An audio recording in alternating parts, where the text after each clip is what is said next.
Hey guys, welcome to the channel.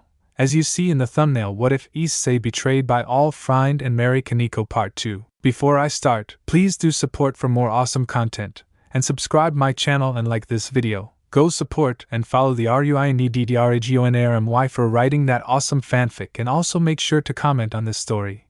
Link in the description. Of this world or the underworld. Replica, which do I choose? It was the next morning and Issei was tired from his night with Alice, and when Vala chased him for sleeping with her, so he went to stretch, and he turned to see Alice and smiled as he then went to the kitchen and to get a drink. Ugh, let's see what to drink, coffee, water or hey Issei spoke until he was cut off by an annoying voice and presence. Whiskey it is, he says, getting the bottle. He entered his red-haired conclean form WG. He woke up and just put on his jacket and pants after last night. He sets the bottle down behind him and turning to the person, what do you want, Sirs? Lucifer, he spoke in anger. I know, sorry, small image. I'm here to make a deal, Issei, if you will help us all the factions for peace, Sirs spoke as Issei looked at him, shocked that he would even ask that. Are you kidding me? After what Rias did and Grendel, I'm not helping you. I rather stay being a rogue. After all, I'm a fighter. What are they? Go and look for a new tool. Fake king, Issei spoke as he summoned his two gauntlets and his divine dividing wings as he turned to drink his whiskey. As Sirs began to speak, Issei and Sirs will go back and forth in this. I felt like this song fits. Dragons never involved themselves in the war between angels,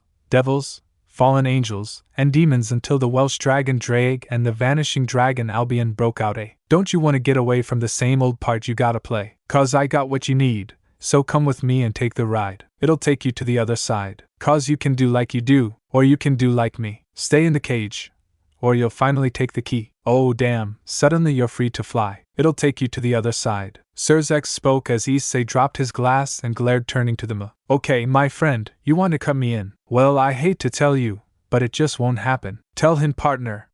Drake yelled. Hell yeah, who's the Emperor? Replica and Albion spoke. So thanks, but no, I think I'm good to go. 'Cause I quite enjoy the life you say I'm trapped in. Issei then walked straight in front of Sirs. Now I admire you, and that whole show you do. You're onto something, really it's something. But I live among the swells, and we don't pick up peanut shells. I'll have to leave that up to you. Don't you know that I'm okay with this Uptown Part 1 get to play? 'Cause I got what I need and I don't want to take the ride. I don't need to see the other side. So go and do like you do. I'm good to do like me. Ain't in a cage, so I don't need to take the key. Oh damn, can't you see I'm doing fine? I don't need to see the other side, Issei spoke, glaring yet smilingly at them. Now is this really how you like to spend your days? Whiskey and misery, and parties and plays. Technically more training and lovin' than what you can't, spoke back before looking at him. If I were mixed up with you, I'd be the talk of the town, disgraced and disowned, another one of the clowns. But you would finally live a little, finally laugh a little. Just let me give you the freedom to dream, and it'll wake you up and cure your aching. Take your walls and start breaking. Now that's a deal that seems worth taking, but I guess I'll leave that up to you. Well, it's intriguing,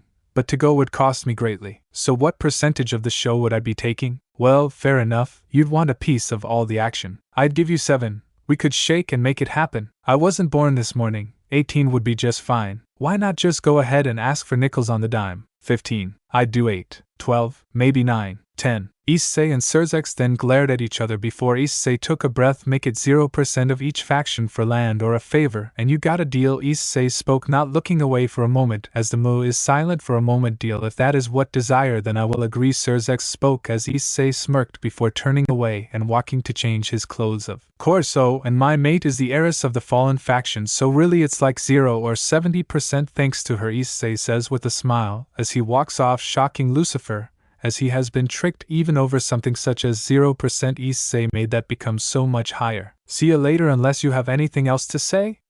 He said, turning away from the Devil King and putting away his gears. Issei, please come to the underworld and train, or think of it as a second home. Me and Grafia are worried sick, little brother. I'm so sorry I failed as a king. AMD this happened to you, he spoke as Issei clutched his fist. Oh yeah, and why should I believe? Before Issei could finish, he turned to see something he never thought he would. The Devil King himself, Sirs on his knees, bowing and apologizing with tears after Rias betrayed him. He almost forgot how her brother resected him, and had no clue this stuff happened until it was too late. I'm sorry I lashed my anger at you because of all Rias and Grendel have done. I nearly forgot the person you are, brother. Issei spoke with a genuine smile as Smirks looked up and smiled back and then got up. So is it true you and Grafia are having marriage troubles? Issei asked, worried, starting to blame himself for their marriage for a moment until he felt a hand on his shoulder and looked to see it was Sir's ex. Issei, our marriage ended, but we are still friends, and king and queen. To say the truth, due to my lack of king we would have broke up anyway. You and her made me realize to be a better leader, so I am also. Me and her are still there for Milicus since I'm proving my willingness to make up for my mistakes, he explained as Issei listened to his words carefully as he felt trust in the Devic king. Issei, I think we can trust him, besides it can give you training and even training with dragons. How about it? Albion told his partner as Issei thought about it. Partner, I believe it's a good idea, besides I know a few dragons there who could help you in your training, Drake explained. Issei then sat on the floor across from the Surzex. Give me a few days to a week for me and one other to go to the underworld and rest. Okay, Issei spoke, snapping his fingers, AMD changing into his school uniform. Of course, farewell Issei, he said, leaving with Issei wondering how Grafia will feel seeing him and actually talking to him again, since they haven't spoke since after THR raiding game. And then when everyone came here yesterday he didn't say much to her. Okay, well, better get the others up. Walks to the boys' room, pay back Dragon shot grande. Issei yelled, throwing it, waking, getting the boys up and run out their rooms with Azazel and Penemu coming too, along with Kiba and Koneko, skoked as they thought they were attacked. Haha, never gets old. Issei laughs as the two are covered in smoke. Jerk, wait, is Alice still in bed? Coa asked as Vala went pale. Yep, why? Issei asked, confused. I'm not waking my littling Azrael up, she will be so pissed. She is in that mood. Azazel spoke as the others nod. What mood? Never mind, I got her. Issei goes to her room as everyone worries for the boys. So you Gaia do this every day? Kiba and Koneko asked as they chuckled, thinking Alice should have them this part. He slowly walks to the room and opens the door, and noticed her still asleep like last night. Took her to heaven. He walked to her. Baby, it's time to get up for class and to open up the club, HR said, nudging her. As she groaned he tried again, and she got up slowly, but he felt nervous. Time for a wild ride, for love or for battle, Alice spoke as she jumped on his, making a light dagger, spreading her wings. So this is your Azrael side, it's cute and scary, my bird, Issei said as she smirked. Well, what can I say, this side of me is so wild, she spoke, biting his neck playfully. 1 hour later, everyone waited for Issei and Alice as they came. It, and she smiled, now being calm again, while Issei was red AMD covered in hickeys which he hid with his shirt and jacket. You're not bleeding?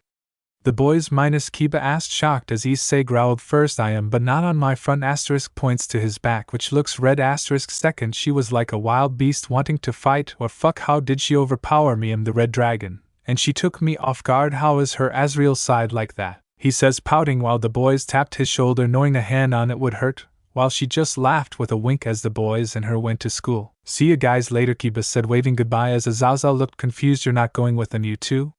He asked as they shake their heads. No, because Rias would know we stayed or get suspicious even if we are still Issei's friends. She is not, Kiba explained as Koneko nods, eating a chocolate bar, while Penyum didn't say a word as she understood what they mean, and it would be like playing with your side of the team or allies and enemies, a familiar feeling for those who fought in the Great War. At Ko Academy, as Issei and the others began walking to school, Vala and Issei stood still as Coa and Alice Lukef behind them, confused why they saw them standing still. Vala, Issei, what's wrong, guys? You're just standing there, Coa asked as they kept standing there while Vala paled. Issei stayed silent and clenched his fist as he may not be a devil anymore but feels a familiar energy of an old friend and a great blade. Honey? You okay? Speak to me, Alice spoke, now worried as Issei never acts like this usually, but now he looked forward. Look ahead, guys, and hurry before Sona comes and she alerts Rias about what we see, Issei says, pointing ahead as Vala clenches his fist in rage knowing this presence, while the other two look and pale seeing two swordsmen of the church. Issei says, pointing ahead as Vala clenches his fist in rage knowing this presence, while the other two look and pale seeing two swordsmen of the church. Couldn't find their cloaked image, that not a GIF plus since is early in the day, still sunrise, this works. Holy sword users! The three of them whisper as Issei just clutches his fist as his ringtar shines black and red for a second. Kid, calm down, you're 0 years too young to be shocked over holy swords. The familiar voice of Nightmare spoke. I know, but come on, I can't let Rias see this with her, and Gren's lies, it sickens me. He spoke to Nightmare as his HSND shined gold for a second. Lucky you, we trained you in the knowledge of at least holy swords, so keep on guard with the ones in front. Remember the names? Lone asked as he assessed the holy one among them. Yes, destruction and mimic destruction is so powerful it would take Vala going 0% to all out Unki because he is a pure blood devil unlike Rias. Peerage, Issei responded as his hand glowed red. Just destroy the swords like I did it, but only a crack, or take them home and explain everything. I mean, Irina and you know each other, and my looks changed, and my Irina knew my voice. It took a while, but she the house, and it made her have guilt for leaving me alone. Hiding said in a sad tone, it's not your fault you went to hell and back, we all did for that stupid marriage, or for Surzek's mind seems to be normal, unlike your threes, and I will, it's better than her being tainted by my brother. Issei responds as he looks at the group. He slowly walks forward to the cloaked figures, even though the other seems worried, and Vala and Coa step in front of him. Issei, don't, these are holy swords, Vala spoke, plus these chicks seem ready to kill. Coa spoke as Issei smirked, I know them, or one of them, my training partners told me who they are, and everything about them, plus if I use my power I could steal a sword so they don't kill us. Issei smirked, making the two begrudgingly move aside. The two cloaked figures looked at him on guard while waiting for the devils of the territory, mainly Rias Gremroy and Sona Citri. Hello, welcome to Ko. May I ask what's your business here, because if I'm not mistaken those are outfits of the church, so why would you enter devil's territory? Issei spoke with a smile, wanting to push their buttons. Why should we sighten to you, demon? We wear for Gremry, the one spoke coldly as Issei smirked. Oh please, she want help as me her former pawn, she will help but then use you as a tool by feeding you lies. Now let's me give you proof, Issei says to their shock as they all go to the music room, but not before Sona noticed them and their swords. POV music room. Issei and the others sat in the room as the two figures walked in with them, making them begin to glare at each other in silence. Now before we begin, let's introduce ourselves. I am Issei Hayata Tenchi, previously known as Issei Hydra and former pawn of Rias Gremry. Issei bows with a smile, shocking them as they couldn't feel demonic energy from him, let alone what does he mean by former pawn. Hello, I am Alice, but the supernatural knows me as Azriel Alice Tenchi, daughter of the fallen angel Azazel and Penuel, and heiress to the fallen angel faction, she says, bowing, being just as polite as she should be. Ask Paley for this kind of important matter. The two were left shocked hearing this and looked over to the other two people. We won't say our Latin names or origin, but my name is Coa, and he is Vala, he said, pointing to Vala who is sitting on the desk. Excuse me, are you really Issei Hayata? The one clocked figure asked, walking forward looking in shock. Yes, I am. What's it to you? He says with a smirk, knowing who this is as she takes off her cloak, showing long orange hair and twinkles. If you are Hayata, then do you know a girl named Irina? She asked, not believing this is Issei, and he could change so much. Drake Albion, how can she believe me? Issei thought to the gears as he wondered what to do. Issei, I have an idea, tell her about the she gave you. Albion spoke as Issei blushed. I beg your pardon, we never ed Albion. Issei snapped, flustered. Actually, she ed you in your sleep, as kid's partner Drake explained, as Issei knew Alice wouldn't be happy, but he had to say it. Well, any proof? She asked as Issei smirked. Your name is Irina Shurio, the girl I had me in my sleep because she had and still does have a crush on me. Issei spoke as the girl now known as Irina went red, but then the room went cold. You ed who exactly? Alice spoke, making the boys go pale. Baby, wait, it was when we were kids, I know, because Drake and Albion were awake when it happened.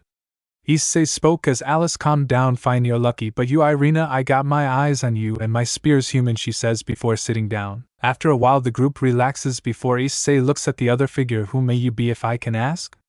He asked, not wanting to have his other selves tell him. I am Zenobia Quartz, and you must be the Red Dragon Emperor of this generation, judging by you saying the name of the red one, but how do you know the white one? Zenobia asked as Issei smirked as the other sat down to explain that I must begin a tale of a fool who thought he could trust the devil when he really couldn't, because he was only a tool and once tossed away paid the price for his sin of aiding the Devil King's little sister. Issei spoke in a grim tone, shedding a small tear as the others looked away. Knowing all of this already, I was asked out on a date by a fallen angel, but she planned to kill me and I could have lived. That's to me training with my gears, but my brother Grendel Hayata did as Rias Gremry asked of him, and kept me still, so we both die and be her pawns. Issei spoke, making the two sword wielders gasp in shock, and Irina cried, but that's not all. See, I couldn't be a pawn, but I was weakened by me trying to make ways to be fully dragon, so I was weakened enough to be devil with low magic capabilities, and I grew to trust them, and we even met, and added a former nun Asia to our team. But after I freed Rias Gremry from her marriage with Riser Phoenix, I was tossed out as the whole school believed my brother's lies of me being a fully peeping pervert, and due to it I only had two to trust, which is the Knight AMD Rook of Greenery, as they know the full truth and didn't betray me. But I was thrown out of the Hayata name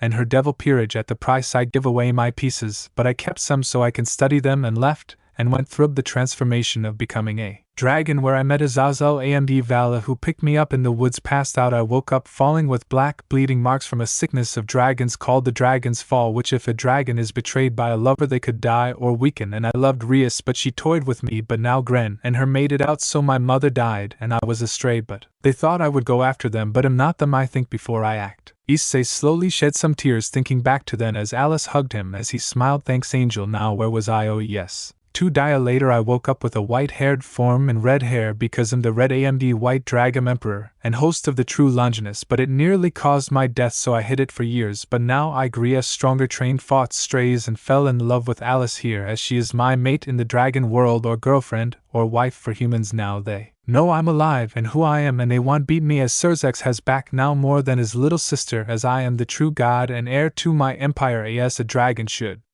Issei spoke, standing tall with a smirk. The other looked at him and smiled. So this is why you didn't want us to see Gremory. I get it now, Issei. We didn't want help, but now why not? But first, shall we battle? Zenobia asked as Irina nodded. Sure, why not, but I warn you I won't go easy, holy sword wielders. Oh, and Vala calls Surzex. I need some pieces. I think I know how to make the dragon peerage for those of vengeance. AMD Pride, Issei said as Vala nods while the group walks to the woods. POV Orc. What do you mean, people of the church?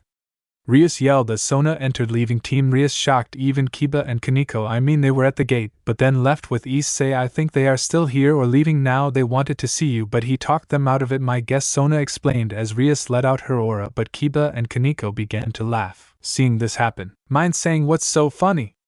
Akino asked as she didn't say her era as this is serious, and yet Kiba and Koneko laugh like little kids. Simply you're more mad that Issei took a powerful tool from you yet again, Koneko explained as Kiba got up from his seat, and he is doing a better job at leading by even explaining previous events in a territory that could change someone's mind on taking our help or even joining a team. Face it, he is a better leader than you, and he is not even a king. Kiba spoke as they all looked at him on shock as Rias flared her aura and Grendel summoned his gauntlets about to blast him with fire.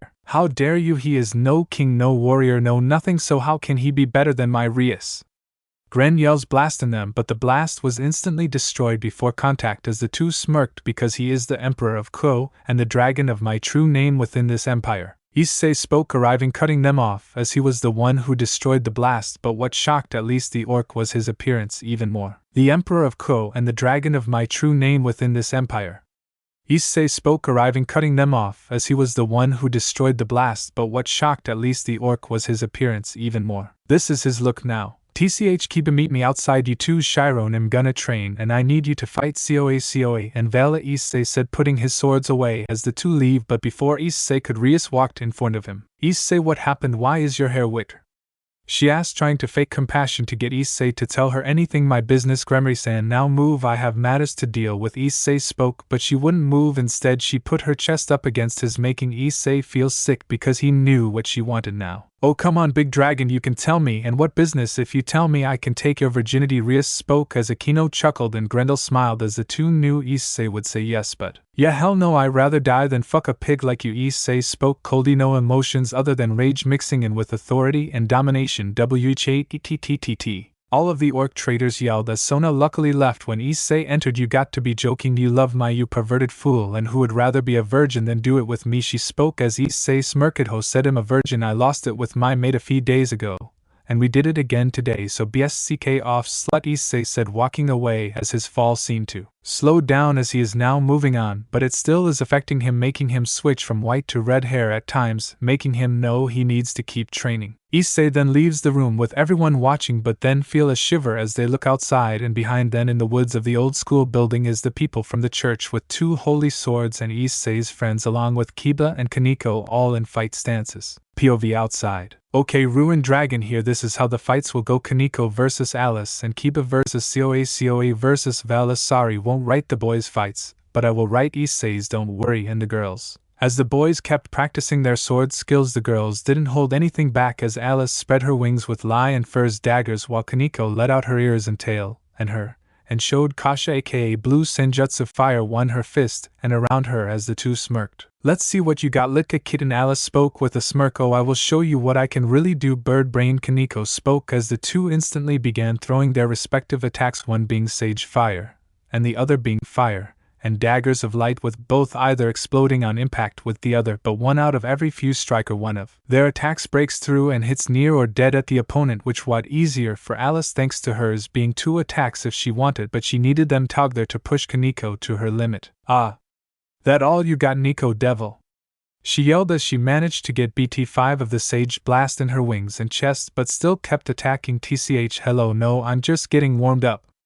Koneko spoke, not in much better shape as she had bursts for the fire arrow cuts from the daggers but still kept firing until the 2 stopped. "So what do you think?" Before the boys could finish their sentence, as they thought the fight was over, the 2 girls burst out their power into their fist, exploding, showing a large aura of light and fire. Koenko's was blue and wrapped around her fist to forearm, while Alice was the same but gold and silver with red sparks. "Let's go!"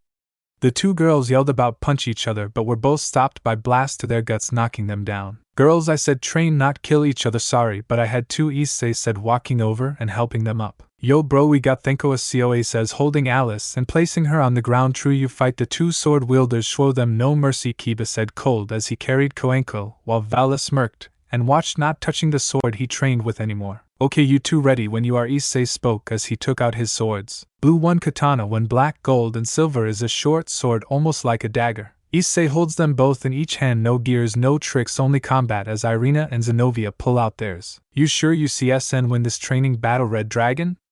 Zenobia asked, a little smug. "Yeah, Issei, it's 2 versus and you're using normal swords, come on," Irina spoke, concerned, as Issei chuckled, confusing the 2 sword of destruction and mimicry. "I know how they work, I studied beforehand, now show mister what you got," he said, no ready, as they did the same. The 3 began their battle with blades slicing back and forth with pure power and control being shown as Issei get looking towards Zenobia and dodged and made sure to try and find an opening to strike, but when he tried to attack he either was blocked by the holy sword of destruction power or was stopped by Irina, making him dodge AMD tackle with his dagger. "God take us both on, Issei," Irina said with a smirk as Issei's eyes glowed gold and smirked. "Deal then, get ready," he spoke as he began to pick up the pace, using both swords on Irina as the speed and movement of mimicry versus 2 blades matches for Mo. As he saw how SHR fought, he was about to make an opening, grabbing the blade and striking her arm. Zenobia struck the ground, sending the 2 back, making a crater from the shockwave and strike of the blade. "Bring Red Dragon, we know you're holding back," she spoke as Issei's eyes went from gold to red and gold with a crystal-like glow to them as HR smirked and fought again while the others watched. "So do you think Issei can win?" Coa asked as Kiba and Vala were silent, still watching the fight. "I don't know, he's grown, but Eve never seen him use a real sword in battle," Koneko spoke as Alice grabbed a pair of glasses from her bag. AMD looked at Issei closely as she wore them. Koneko spoke as Alice grabbed a pair of glasses from her bag. AMD looked at Issei closely as she wore them. For those curious, this caught the 2's attention. "What are you doing, sis?"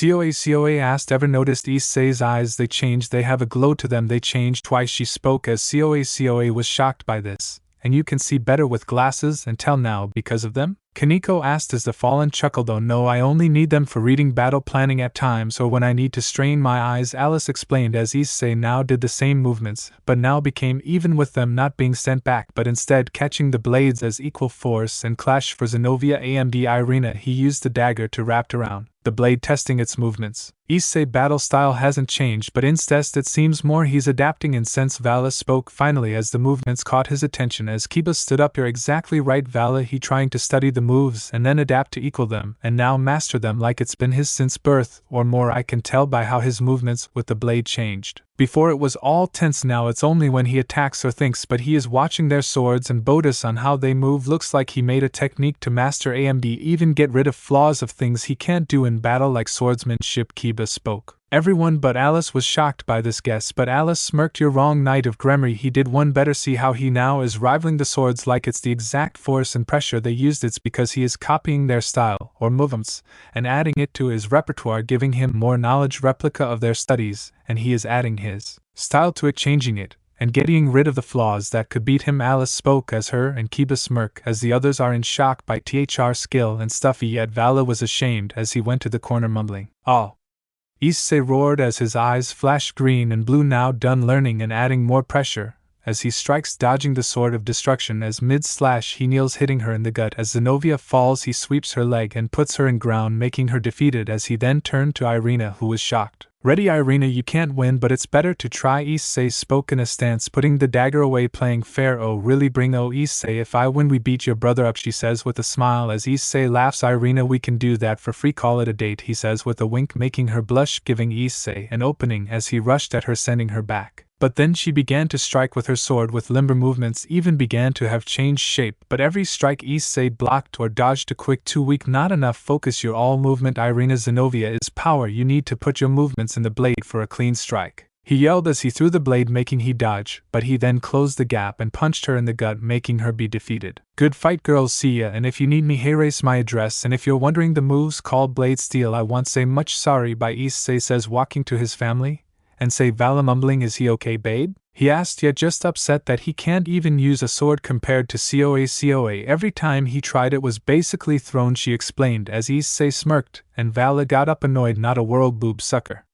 He yelled as Issei smirked and Alice went red. Well, the two spoke as the others understood. Get over here, Vala yelled as he chased Issei and Alice in rage, and the other walked laughing. Babe, you fought well, but maybe train with your sister for a bit, Kiba spoke, holding Koneko. True, plus she would love to see you and Vala too, Coa explained, making Koneko think. POV Tenchi house. While everyone was just ending the little training they did, Surzex and Azazel spoke along with Ingvile, not just explaining what happened to Issei to her but also talking about plans. So you think this work? Azazel spoke, interested with a smile. Yes, I do. Tell him bring the cat and anyone other, but I believe after WAG happened, Issei deserves to take care of my sister's mutation piece. After all, he is more a family and a warrior than Rias. Surzex spoke, placing down a box on the table. It's the best choice, I can agree with Lord Lucifer. Igvild spoke, understanding his choice. Thank you, but now I must take my leave, and thank you, Azazel, for the help. Surzex spoke, holding a bag. Of course, even if you can't fix your marriage, I know Grafia still cares for you, so I hope she likes those books. But why the plush? He asked as he helped them talk about peace, Rias, Issei, and more while shopping. Well, she liked reading and fighting and using magic when we were younger, and she thinks I forgot, so I'm showing I didn't, and she needs to rest. Plus, when she gets emotional, worried, or more even panics, ice and other magics go out of control and could freeze herself, or even she could make a damn dragon of magic, which is why she scares me and I respect her. So it's for stress. Plus the other plus is for Milikus. He never got one, so I decided why not get him on as an apology gift and spend time with him first and give Grafia space. He spoke as Penium smiled. I agree, Lord Lucifer. Until then, farewell, she spoke as he left, and the three smirked, glad the future has a chance. POV Hayada house. After class, Jandil decided to train alone and be in his room as he began to punch the walks and cut out his fire, showing his rage and how his desires affect him. Damn it, damn it, damn it. I am the best. I made Rias love, I made Asia believe me, I made Akino be there for me. Only how is Issei still alive and happy and damn stronger? He spoke, letting out his rage as some marks of his fire formed, making him hurt more. I even got rid of our mother, the one who cared for him, yet he is happy. He is dead. I will be the best, haha, the best. Gren spoke as he sat in bed. But first I need to know more about this stupid gear of mine, he said, looking at his arms. You know, to him life is not the same, nor ever will be, as his gear may be said for luck, but is the thing that set his path to hell. Boost. Domination over the path of despair. Divide. Supremacy shines through war. Replica is holy light myself, or is hell and despair. After the sparring session with Irina and Zenobia, everyone went home talking about what they should do next. I still think we shouldn't help them too much, Vala spoke, annoyed as he walking ahead of them. Vala, I get it, you're a devil, but come on, help us, it's not that bad. Issei spoke, annoyed as he walked behind Vala. Issei, I mean this with my very being. I'm with Vala on this, but I'm only helping for revenge because I want to destroy Excalibur. That's it, Kiba spoke, leaving Issei shocked. While those three talked, the others walked behind them, listening to what they are talking about. Okay, they are getting annoying, Alice spoke, cracking her knuckles. Oh, I agree, girl, Koneko said, doing the same as Alice, making Coa nervous. Okay, girls, how about we calm down, he said, trying to fix things. Why you damn it, Vala, help us. Damn it, Issei, shut up before I kill you, sister fucker. Shut it before I srod birth you and change my mind about helping. Issei, Vala, and Kiba yelled, clearly fighting with each other. As they all walk home, everyone keeps yelling as they enter the house, but Alice, Coa, and Koneko stop at the door, while the others keep yelling and enter the home, but suddenly stop as they bump into something, making them look up and go pale. Want to explain why you're so fucking loud?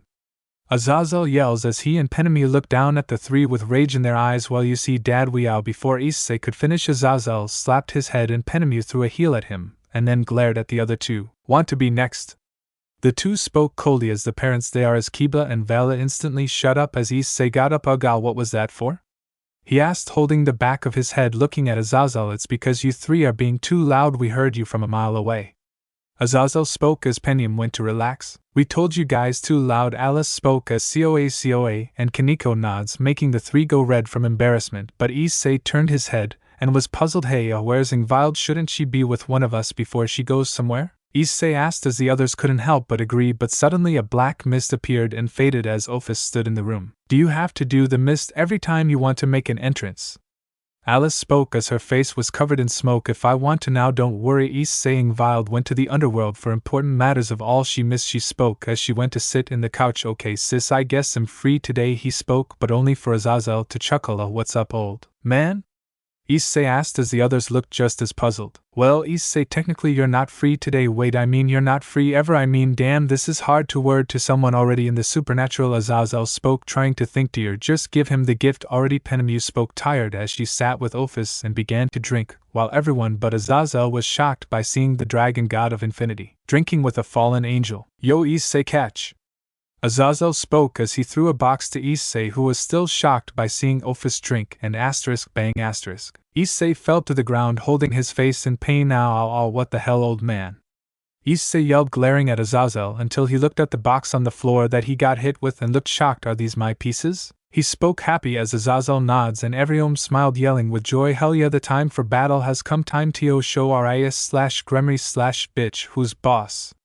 Everyone yelled until they turned to Alice. What, she is a bitch? She spoke as they all nod, trying not to laugh. Dragons never involved themselves in the war between angels, devils, fallen angels, and demons until the Welsh dragon Draig and the vanishing dragon Albion broke out. So with these I can become a king. This will interesting. Issei spoke as an idea went off in his head as he turned to Vala. What are you looking at? Vala asked as Issei smirked. Vala, I will make you a deal, okay? Help us with the holy swords and I will you peace based off these. Issei spoke, shocking everyone at the offer he just made Vala, while the Lucifer himself just smiled. Will there be fighting? He asked as faced Issei. Hell yeah, Issei spoke, making Vala think, showing he wanted more to the deal. Sigh Valley, if you say yes I will do what I did to COA, but instead of the spear I will give you a copy of the divine dividing connected to me and Albion, and make you a dragon devil human, and make COA a human dragon. And once he joins you he will be also part devil. Issei spoke, making COA smirk, summoning his spear and looked at it. This isn't up to me, but Vala, I would take the offer. We would be the strongest brothers ever. Team Holy Vanishing, think of it, man.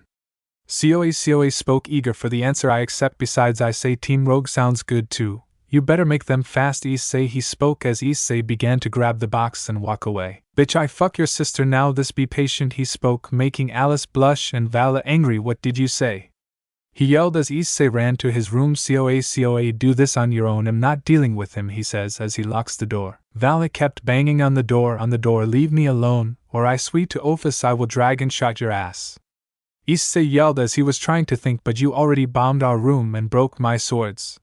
He spoke, making Issei open the door. How many swords do you have, Vala? Issei spoke, a little shocked and worried about how big his collection is. Nope, not saying. Vala says, turning around, but noticed Alice there. He has over 00. I should know, he used my money for 9 of them. Alice spoke, annoyed as Issei's jaw dropped hearing how much of the swords he bought were from Alice. Sis, come on, you know I like my collection. He spoke, annoyed only for him to hear thr noise of a door locked by turning to see Issei close the door again. Damn it, Vala yelled. POV the orc. After the sparring match with Issei, Irina and Zenobia went to see Rias, as they wanted to see what she would say, to know who they should have helped them fully or if they should have them both not be involved. As they were in the room, Rias and Grendel sat in front on the couch as Asia and Aquino were behind them. Now my apologies for not welcoming you sooner. As you know, my name is Rias Gremory. Now what brings you to my territory? Rias asked as Irina kept glaring at Gren. You see, Gremory, we are here to stop a fallen angel and obtain the rest of the Excalibur pieces. That is all I will say. Zenobia spoke, wanting to see Rias' reaction. Watch your tongue with her. Grendel spoke in rage, but felt shivers go down his spine as Irina pulled out her sword. Shove it, Grendel, Hydra, or you will die. This matter doesn't involve you. Irina spoke, cold and full of hate, but calmed herself after a moment and put her sword away. You little bitch, he yelled as Irina smirked. You don't remember me? It's me, Irina, she spoke, making him go cold as the kid his brother played with, who he thought was a boy, turned out to be a girl. Anyway, back to business, you must tell me more or you are out of my territory, Rias spoke as Akino licked her lips. No thanks, we have the aid of someone better than you. Devil King's sister Zenobia spoke with a smirk. Oh, and who may that be, or is it a trick for your punishment? Akino spoke. It's the Red Dragon Emperor. He is helping us along with the heiress of the fallen angel faction, making up for her faction's wrongs. Zenobia spoke, making everyone shocked. Asia was sad. Issei is helping others instead of just handing over the pieces and being with them again. Akino was shocked. Issei gained their trust. Rias and Gren were livid for two different reasons. Gren's was because Issei got two girls to trust him when he desires them, and for Rias it's because Issei is messing up her plans. And you believe him? He is nothing but a pervert.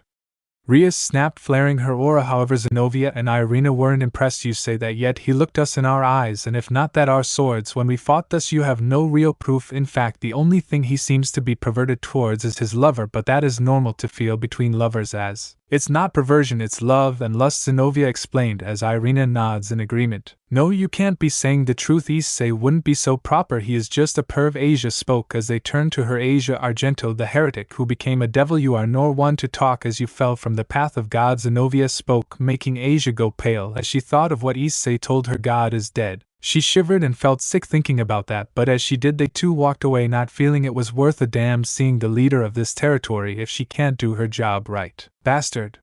He is ruining everything! Rias yelled, showing a massive aura as everyone was shook up by seeing this, but as she was enraged she heard something drop. Everyone turned to a bishop piece already used and on the floor, confusing all but Rias and Akino, making said redhead calm down and laugh. Haha, oh Issei, you don't know what's coming, she spoke, picking up the piece and holding it in her grasp as it shined in the glow of the sunset. POV Issei's room. Issei looked at the chess set that he was able to copy, but he continued to ponder what else could he do. Drake Albion, I got a plan to make this set work, Issei said as he moved the copy pieces away and looked at the ones he claims as his. Partner, did you think about how to do this? Albion asked on the side of caution. Have faith in our host, Albion. Issei knows what to do. Third tries the charm, as the humans say, if I'm correct. Drake spoke, making Issei chuckle as he summoned his Replicia gear, boosted gear, divine dividing and true Longinus. Issei looked at the spear and began to focus as he mixed the energy he used to summon Purgatory's shadow. He focused it into the true Longinus, and after a while the spear became black and blue with a gold and red glow, being the same design as the true Longius, but with a fire around thr top. Okay, now that the easy part is done, let's do this. He looked at the set replica lock-on.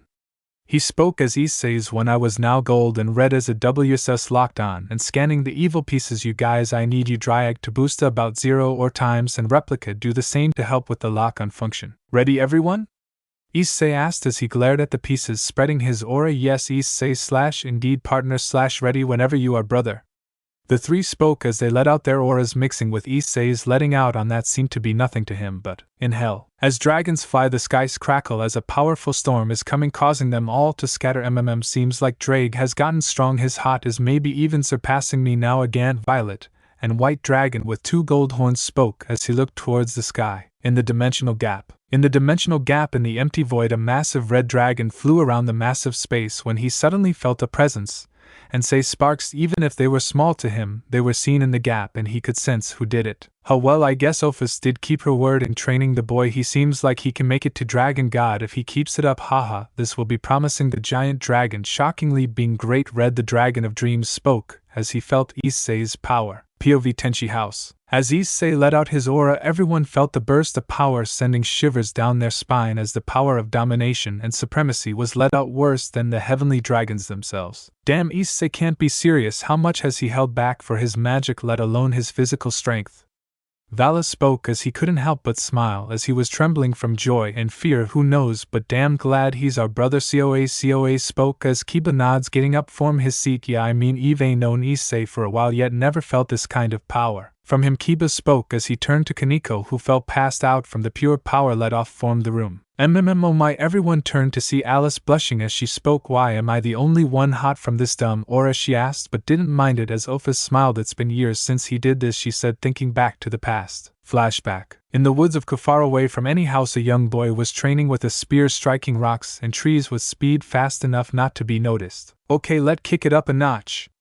He spoke, pointing to the sky, but suddenly a Litka girl grabbed his shoulder. I said, "You can't do that, Issei. The spear's balance break could hurt you." Now the girl spoke to the young Issei. "But big sis Ophis, I already trained with Brother Drake. Come on." The young Issei spoke. Tati girl, now known as Ophis in her previous form of a Litka girl, she glared at him in annoyed and serious look. Only siblings or parents would know how to give, making him put the spear away. "Better now. Remember when I said never mix the boosted gear and divine dividing together?"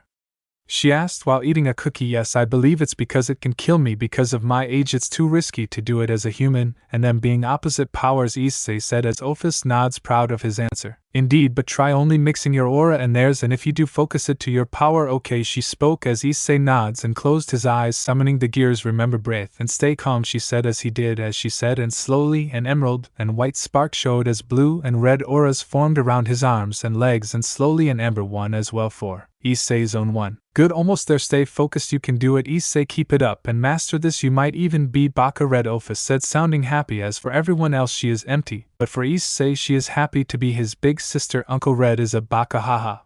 He began to laugh and lost focus as THR aura faded. "It's okay, Issei. It takes many dragons' years to master their aura. I know you can do it," she told him as she saw hope in him. Flashback end. Ophis smiles, remembering back then as she sipped at her sake while looking towards Issei's room, remembering it all. "My Ophis, seems like you and Issei have known each other for a long time. Honestly, I'm interested to hear more." Penyum spoke, drinking as well while the two snacked on peanuts. "Have more snacks, and you got a deal," she spoke with a chuckle as Azazel walked to the two. "Hey honey, I have to go. Bearkeel called me. He said something about dragons flying over the Grigori. Have fun everyone," Azazel says as he teleports away, making everyone look confused. What just happened? In the room. "Okay, Dre, gonna need armor for this, and Albion, do it now," Issei yells as the divine dividing glowed bright half-dimension magic lock. Albion spoke as using lock-on made sure the area around Issei and its magic was divided until is finished. "Okay, ready, Dre. Combo true domination." "I like the name. Deal, partner." The two spoke as he smirked. "I am the dragon who risen to the name God. I am being of domination, and that which is true. My fire burns bright as the holy spear to the devil who will know our pain. All flames will burn down the gates of heaven within Welsh flame. True domination balance breaker." "Okay, Drake, I need to keep boosting and have the spear be a collider for the transfer," Issei spoke as he began to focus on each piece and had a plan. "Replica surge up the amount. I have a hunch it's all I need added to lock on, and scan the amount of magic needed so I don't overload them." Issei spoke as his arms glowed emerald and amber. "Boost, boost, boost, boost, boost, boost, boost, boost, boost, boost, boost, boost, boost, boost, boost. Surge, surge, surge, surge, surge." "Okay, and now?" Issei yelled as he pointed the spear at the pieces and grabbed the king piece. Looking at it, king piece. Small portions of demonic energy. Multiplies power 0 more than a normal human for a low-rank devil. Storage of your magic. Issei Hydra. It can hold 7% and chance of mutation 8%. The scanners of replicas gears spoke. In one hand Issei put a fifth of Thai power he just boosted and surged into his hand holding the king piece, and the rest he fired at the other pieces with the half dimension, making sure nothing else messed with the magic. Out east. Seems like the aura calmed down. Maybe he's D-boom asterisk. Valis spoke but was cut off by an explosion in Issei room. Damn, what the hell was that? Sioe said, shocked while Alice knocked the door down. "Baby, I swear to God, Gremory bitch, if you're here, I'll cut your SOR asterisk enoist Issei asterisk." "Never mind, baby," Alice said as she became embarrassed. "I'm not gonna ask. I rather not get stabbed, but the pieces are done now. Excuses me, I'm taking a asterisk yawns asterisk nap," Issei said as he laid in bed holding his king piece in his hand, falling asleep as his armor and gears were turned off due to him instantly passing out. "Rest well, Issei," she said as she covered him up and stayed by his side as rested while the evil pieces glowed amber, red and silver, showing they're all Mushin pieces. POV Orc. It's been an hour since Irina and Zenobia left for the Orc as Rias was furious but now is in the hallway of the Orc building watching a door with caution tape on it for those to not enter it. "Rias, what are you doing and what's behind that door?"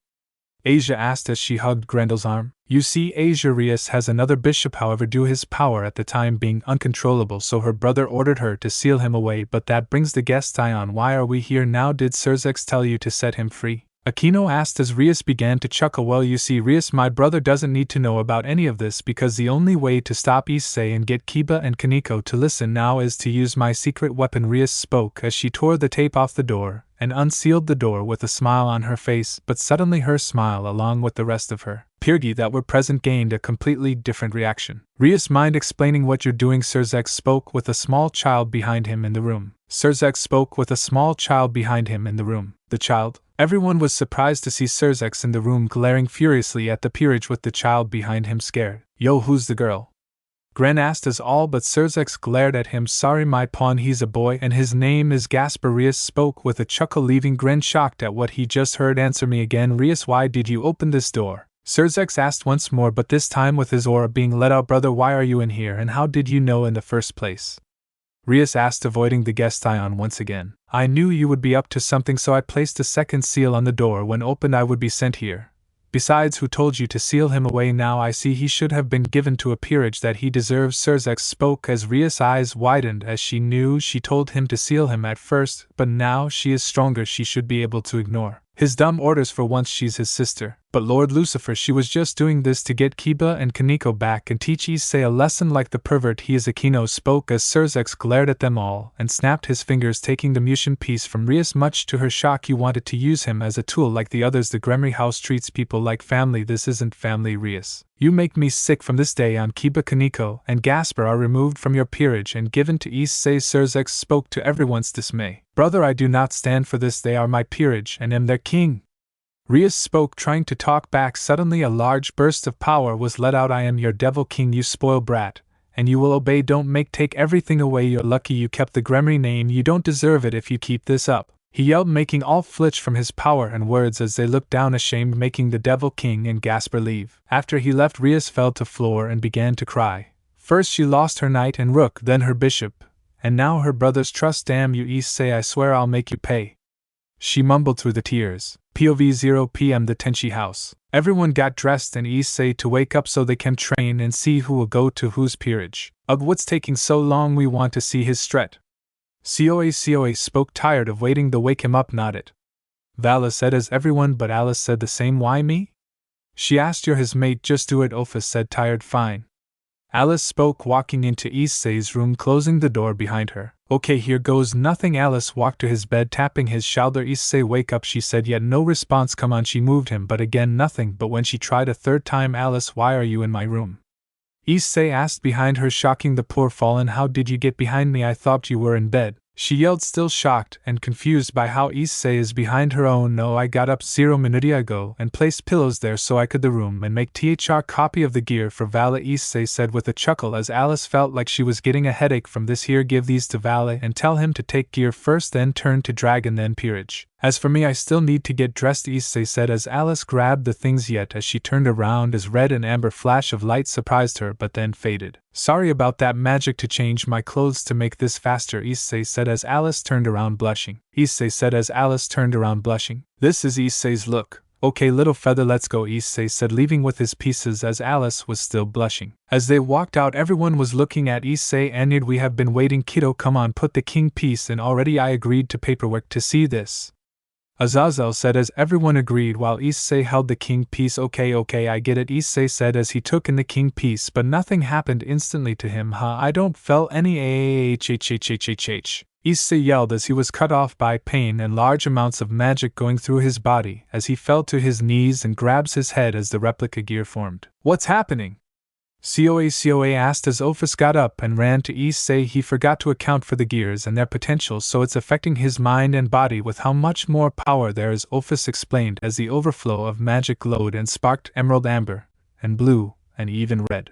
Make it stop, Issei yelled as he began see things almost like memories. Michael, if I die you will be the leader of the angels. Seems sealing them in gears might be our only option. Might need a backup plan, maybe plan replica. That could be a idea. Azazel, you've fallen. Why, I wish you didn't, but it seems we are family, and foes the memories rang out in Issei's mind. Office, I recommend we put seals on him so the power doesn't overflow. I will handle his 3 other gears. You handle sealing power into dragon forms. He will learn to unlock replica. Said in the process of putting amber-color seals on the gear's potential. I couldn't agree more, but just in case we add on more Mzing Thr2 seals for his magic if it overflows. Ofit spoke, putting black and violet seals on Issei. Slowly as they put the seals on him, the magic and power calmed down and returned to Issei, slowly becoming under his control, and has the last black and amber seal what placed. He was calm and composed, but now just exhausted. "On my head," Issei said as Penyum and Azazel helped pick him up. "We got you, kiddo," Azazel said as he got Issei to stand. "You're not alone, you're in this family. Remember that." Penyum spoke, hugging Issei, making him feel calm. After Issei and Penyum stopped hugging, "Okay, Vala and Coa, stay here. Your gear is done, and Vala, it's connected to Albion and me, so it will turn you dragon once you're ready." "Okay," Issei said as the two nod while taking the gear in pieces. "While me and Alice go to the familiar forest, I'm gonna relax there and maybe get a familiar." "It is a full moon," Issei explained as he opened a portal. "Wait!" Alice yelled as she changed clothes, making Issei turn around and suddenly nosebleed. "Wait!" Alice yelled as she changed clothes, making Issei turn around and suddenly nosebleed. Her look, "You forgot to add to your peerage, my master," she says with a wink, teasing Issei. He is stunned. "Jay, just get in the portal and take this," Issei spoke, throwing her the queen piece as she walked through the portal. "Haha, the dragon emperor bested by his mate's beauty." Albion spoke, laughing. "Agreed, talk about humorous." Drake spoke as Issei got annoyed. "Shut up. Virgin dragons," Issei said, going through the portal as everyone watched this, trying not to laugh. POV familiar forest. The two of them walked through the portal, seeming the forest with all its creatures and its beauty of the red skies. "So this is the familiar forest. Eve actually never been here," Alice spoke, taking then queen piece in and gaining 6 dragon wings with a black and white color to them, making her have wings now in total, including her fallen wings. "Wow, so cool," Alice spoke, admiring her wings as Issei smiled. "You can say that again. I won't show my wings if I can look at yours all day," Issei said with a chuckle as but then heard someone coming. "Hey, who are you two?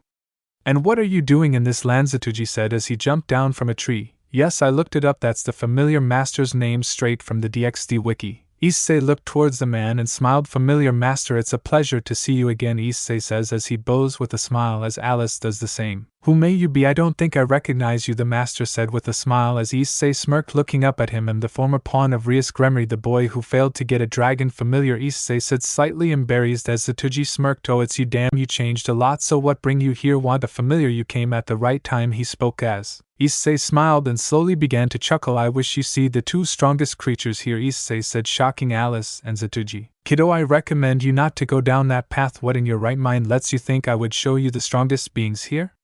He asked, only for Issei to show his dragon wings and the boosted gear and letting out his aura, shocking Zatuji and the familiars around them. "Fine, I'll take you there, but after I do. Good luck," he says, leading the way as Alice and Issei follow him. They begin to walk down a path, and the more they follow it, the less light it shone, and it sounds like they are getting further and further away from the rest of the creatures. "Issei, are you sure about this? It seems off," Alice spoke from behind him. "Trust me, I agree. What kind of creatures are here if there is mostly forest, no light, and no other familiars or creatures in sight?" Issei spoke, sounding suspicious of the familiar master. "Trust me, kid, you want to have them far away unless you want death. They are territorial, kinda like young devils fighting for land," he explained, making the two laugh. Until they stopped at a fork in the path, one going right leading to a cave and motions, and left a forest calm yet wild with some light availed. "Not much. Well, this is where I take my leave. Whatever path you pick, will you to your creature. See ya."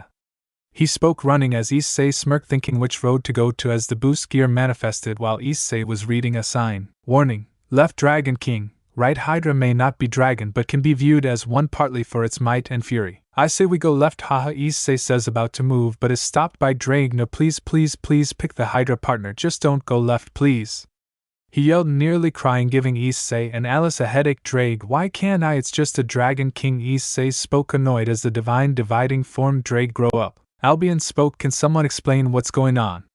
Alice asked, confused by the back and forth. "You see, the other one, the Dragon King, I promised her I would give her kids, but I was sealed, and let's just all dragons in this area are like her children, and she hates me," he explained, making Alice chuckle as Drake is afraid of someone who just wants his kids. While Issei was furious. "You must be joking. If the dragons here view her as a MOM, are you reason I didn't get that dragon as a familiar?" Issei yelled as Drake was silent for a few moments until he decided to answer. "Maybe partner, it's not that bad, right?" Dryag explained as Albion laughed. Come on Drag, she's good, you should have banged her. Albion spoke, making Dryag pissed. Shut up, you only like her because she killed a few of my hosts doing your lazy ass a favor. Drag spoke as Albion got mad. Shut up virgin dragons and let me fight. Issei yelled, making the two go silent as he instead walked down the Hydra's path. As Issei walked the path he noticed a normal field with trees, and instead of lively grass however it was dead grass all around. Even to Riverman this depressing, Alice says as Issei looks around and noticed the water bubbling. Alice, go out to the path now, Issei says sternly, showing something serious is about to happen as she leaves. Come out Hydra, I know you're there. Issei yelled as the water suddenly stopped, but nothing happened. Issei kept his guard up, and as he watches the water something struck him from behind, sending him fly. Damn right, when my guard's down. Issei looking up at the Hydra as it emerged. Issei looking up at the Hydra as it emerged. That's the Hydra currently. Issei looked up at the creature and smiled as he cracked his knuckles and stretched. Alright, let's do this thing, you hear me, I will make you my pawn. Issei spoke as he spread his black and red wings to fly up in the air. As Issei flew up, each head kept trying to dive at him or strike, using the field and forest to try to surprise him to their advantage. Issei tried to attack one of the heads before it could strike, but another knocked him away from the woods as it then hid back in the woods, trying to use everything to his advantage. Damn it, ugh, I hate this. If it's 1-on-1 I don't mind, but's 1 versus 8 heads, Issei said, getting up slowly. That's it. Replica overview, balance breaker lock on Issei, and Replica spoke as he donned his holographic and knowledge-based balance breaker. He moved faster and began to punch each head's neck when they strike as he began to lock on and scan its location and weakness. Hydra, Greek beast. Some view it as a god killer. They have heads that once cut grow 2 more back, making more of an opponent when you think you won. Weakness, fire-based attacks and using their heads and height against them, the scan said as Issei smirked, knowing what to do now. He landed on the ground glaring at the Hydra. Okay Drag. Replica, can we drag and prompt the balance breaker? Issei asked as he heard a chuckle. Indeed, weaken the gear is all knowledge and adapting to area. Replica explained how some of the balance breaker worked. Indeed, partner, mix it with your dragon form you used against your brother that day. It will enter a fire-like dragon version. It may not be your dragon title, but the flames will be strong enough, Drag explained. Issei began to dodge and then calm himself. Replica Inferno Dragon Promotion King Balance Breaker. Issei yelled as his own wings and flames began to change the balance breaker by wrapping around it. Replica Inferno Dragon Promotion King Balance Breaker. Issei yelled as his own wings and flames began to change the balance breaker by wrapping around it. Form. His balance breaker was wrapped in fire but became thinner, and his claws and wings sharper, similar to that of a hawk or eagle, as his promotions in the balance breakers for his king for mixed with his old pawn pieces promotions. Damn, gonna need to name this later. Until then, let's test this baby out.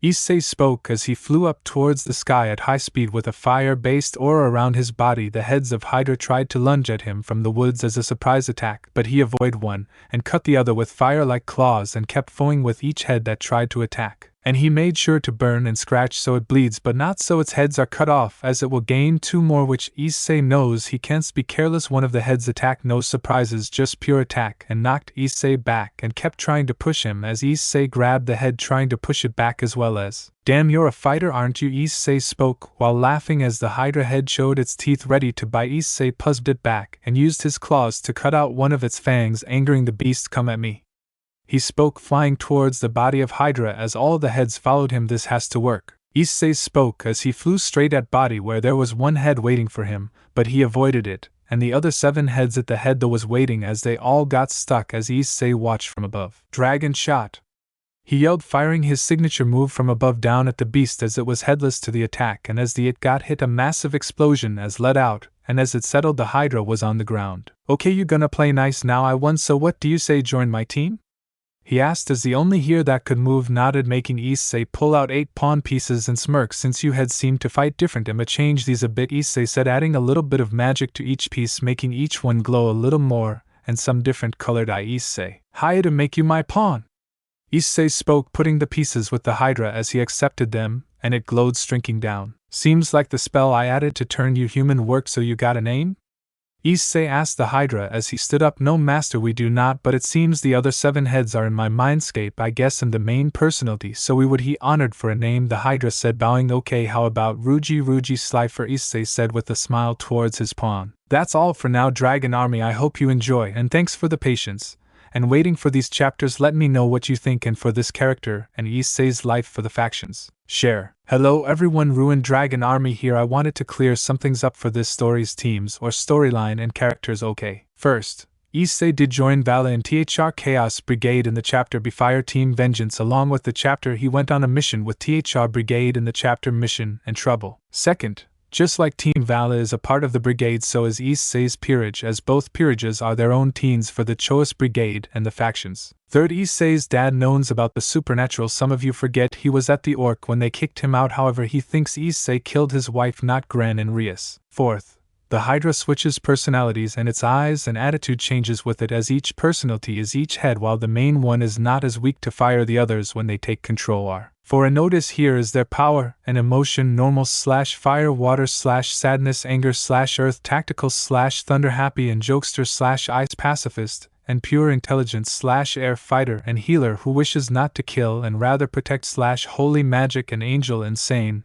and gets stronger more he gets hurt, and he gets more insane, only wishes to hurt and kill and fight / Fisco aka devil magic. Yes, I named it Fisco. Lastly, 5. Thank you to Shiriji for helping me realize some of you may not remember or know at all some of these things of the story, so I made this. Any guest tie-ins on the story am free to answer. Dragon Army, and none will stop me. Replical time to fight. Last time Issei became king and made Alice his queen to go to the familiar forest to find a strong creature to make his pawn, and he ended up fighting a Hydra and making them join his peerage only by using a new balance break. Issei is now looking down at the Hydra, who has named Ruji Slifer, who was still on the ground as he still was looking at his new human body. Okay Ruji, listen up, the other heads are in your mindscape as you said, however you all can switch control sometimes by choice and sometimes not. It all depends on the fight and how you work together, but I hope you will follow my orders as your king. Alright, Issei said as Ryuji went on his knees and bowed with a calm expression. Thank you, Master. I promise not to disappoint, Ruji says before his eye changes from brown to amber. Master Issei, am honored. Thank you. As the second head of the Hydra, I will not disappoint, as our battles will be planned for victory. The other personality spoke in a calm yet serious voice as Issei smirked. So you're the more tactical one of the group. Just so you know, I gave you all elements,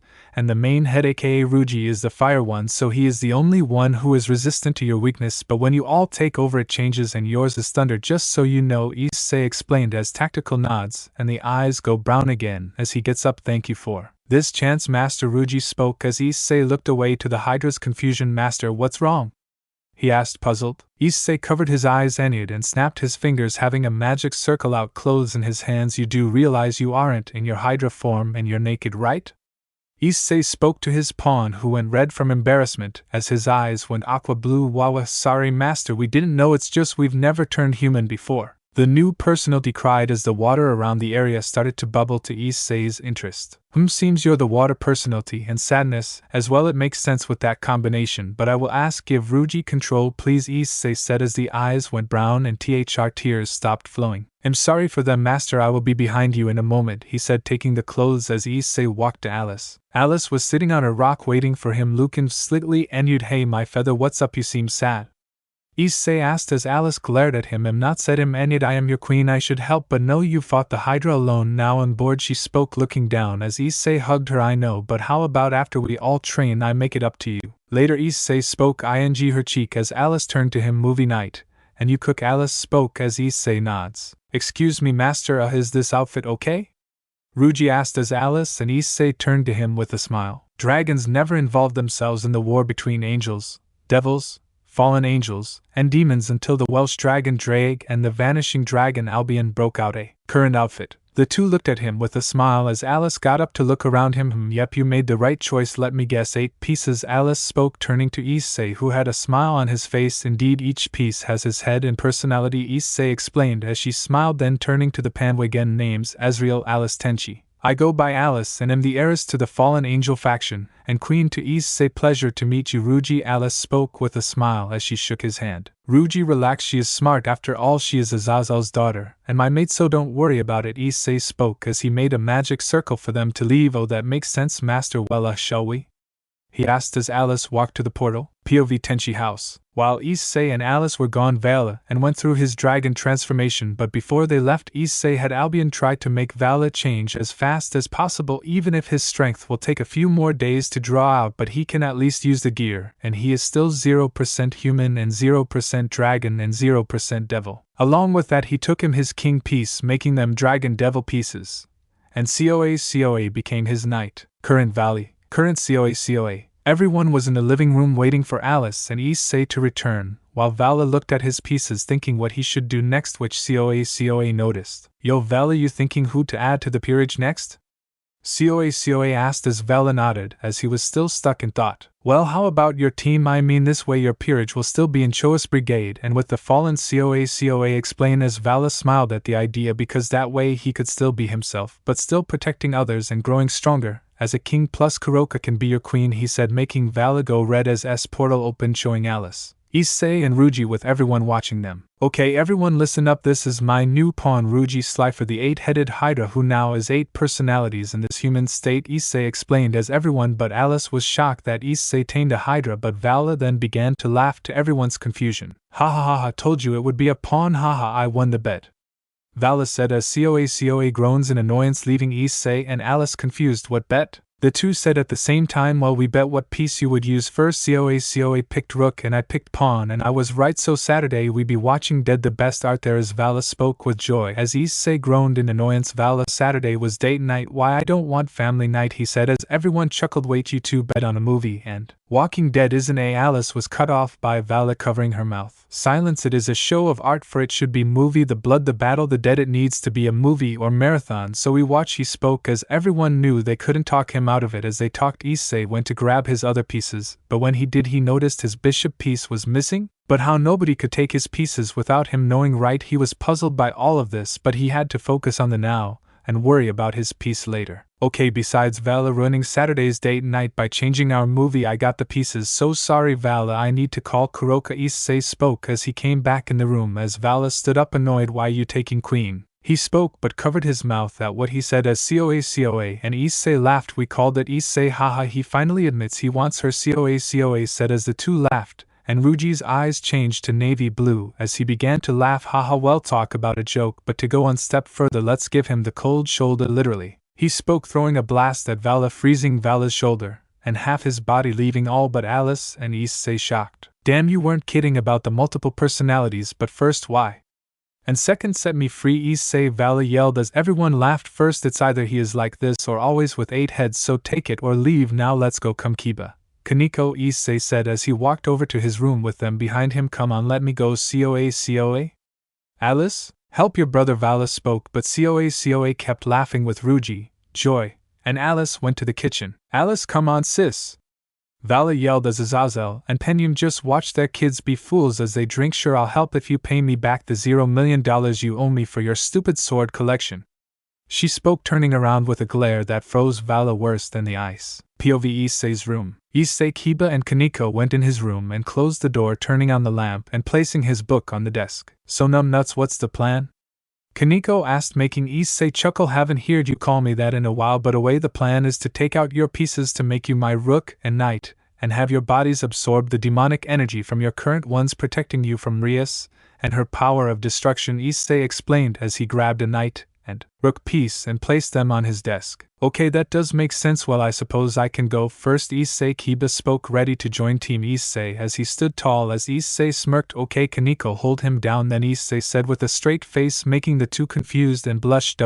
What? They said as he chuckled, getting up, holding his knight piece. Dirty-minded much, you two, haha, I need you to lay down for me to get the piece in you and to replace yours with ease, and the process will be slightly different for Koneko, but still the same in theory, Issei said as Kiba lay back with Koneko near him. Okay Koneko, get ready to grab his old piece, Issei said as she nods while he looked down at Kiba and then at the knight piece in his hand. I, Issei Hydra Tenchi, the Red Dragon and White Dragon Emperor and King of Gears, I offer to make you my knight. Will you accept, Kiba Yudo? Issei asked as his knight piece glowed bright. Yes, I accept to be your knight, Kiba says as the knight enters his body, and after a few moments his old one is expelled from him, but now it's gray and cracked as its magic is drained from them as he then goes to sleep. Oh well, I wasn't expecting the evil piece to expel itself after he took my piece. An interesting, Issei said as Koneko sat next to him as she held the broken knight piece. Yeah, that is how it works. I've only seen it happen once before, for a piece leaves a peerage from being high class now, or a piece entering a new home. However, it doesn't happen often. Sometimes Koneko spoke as Issei grabbed his notebook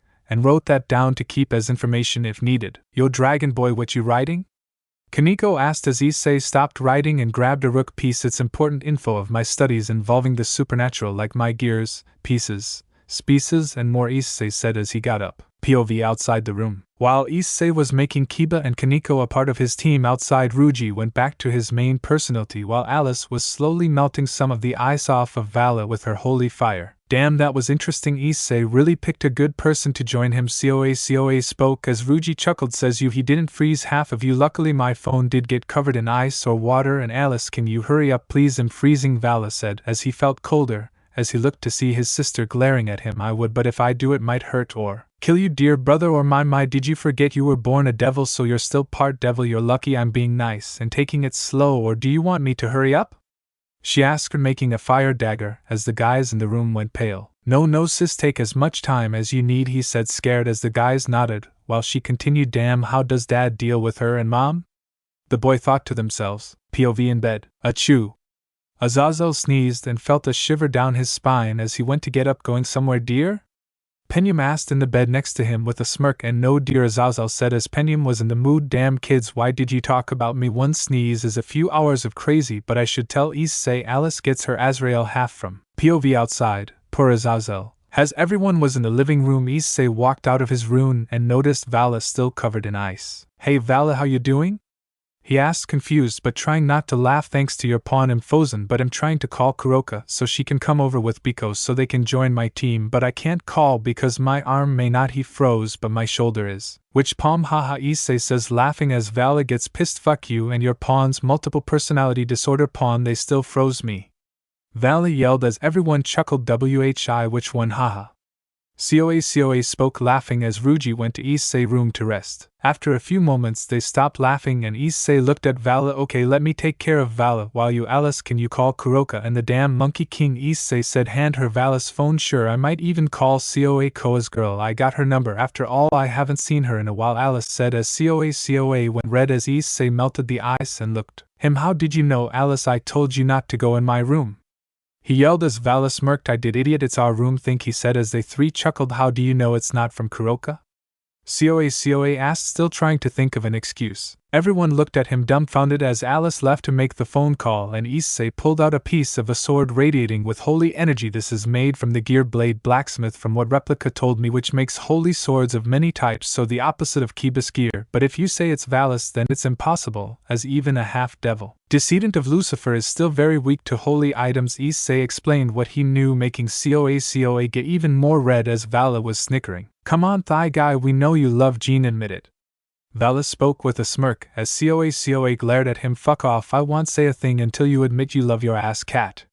He yelled as Vala went as red as him. You damn, I will kill you. Vala spoke, but as he did, Ryuji came in, but he looked different. He had the bandana around his left eye, and his right was black and red, and he showed more Hydra scales and had a red fang. Did I hear kill? He spoke as everyone watched him. Master, let me explain. Ryuji voice spoke to Issei, but it seemed to sound similar to how he and Drake talks through his mind. That is Fisco, the demonic power, and crazy head of us 8. He is in control now, and I guess you can talk to all 8 of us in our head, aka mind space, but basically he is insane and a bat lover, while the ones you've met are Sorrow, Chiller, Storm and me, Ryuji says, referring to ice, water, thunder, and him being fire. The others are called Wrath, which Earth, who is angry most of the time, and who is the intelligence, and wind, but he seems to be a pacifist, or our calm nature. You already know Fisco, which is demon power and insanity, and love for battle. He seems to get stronger within battle too, and our angel side, his name is Regel. He seems for to be a protector, with holy energy involving healing and barriers. Thought to tell you, Master, he says before cutting of communication. Okay guys, listen, you see he Vala, what are you doing?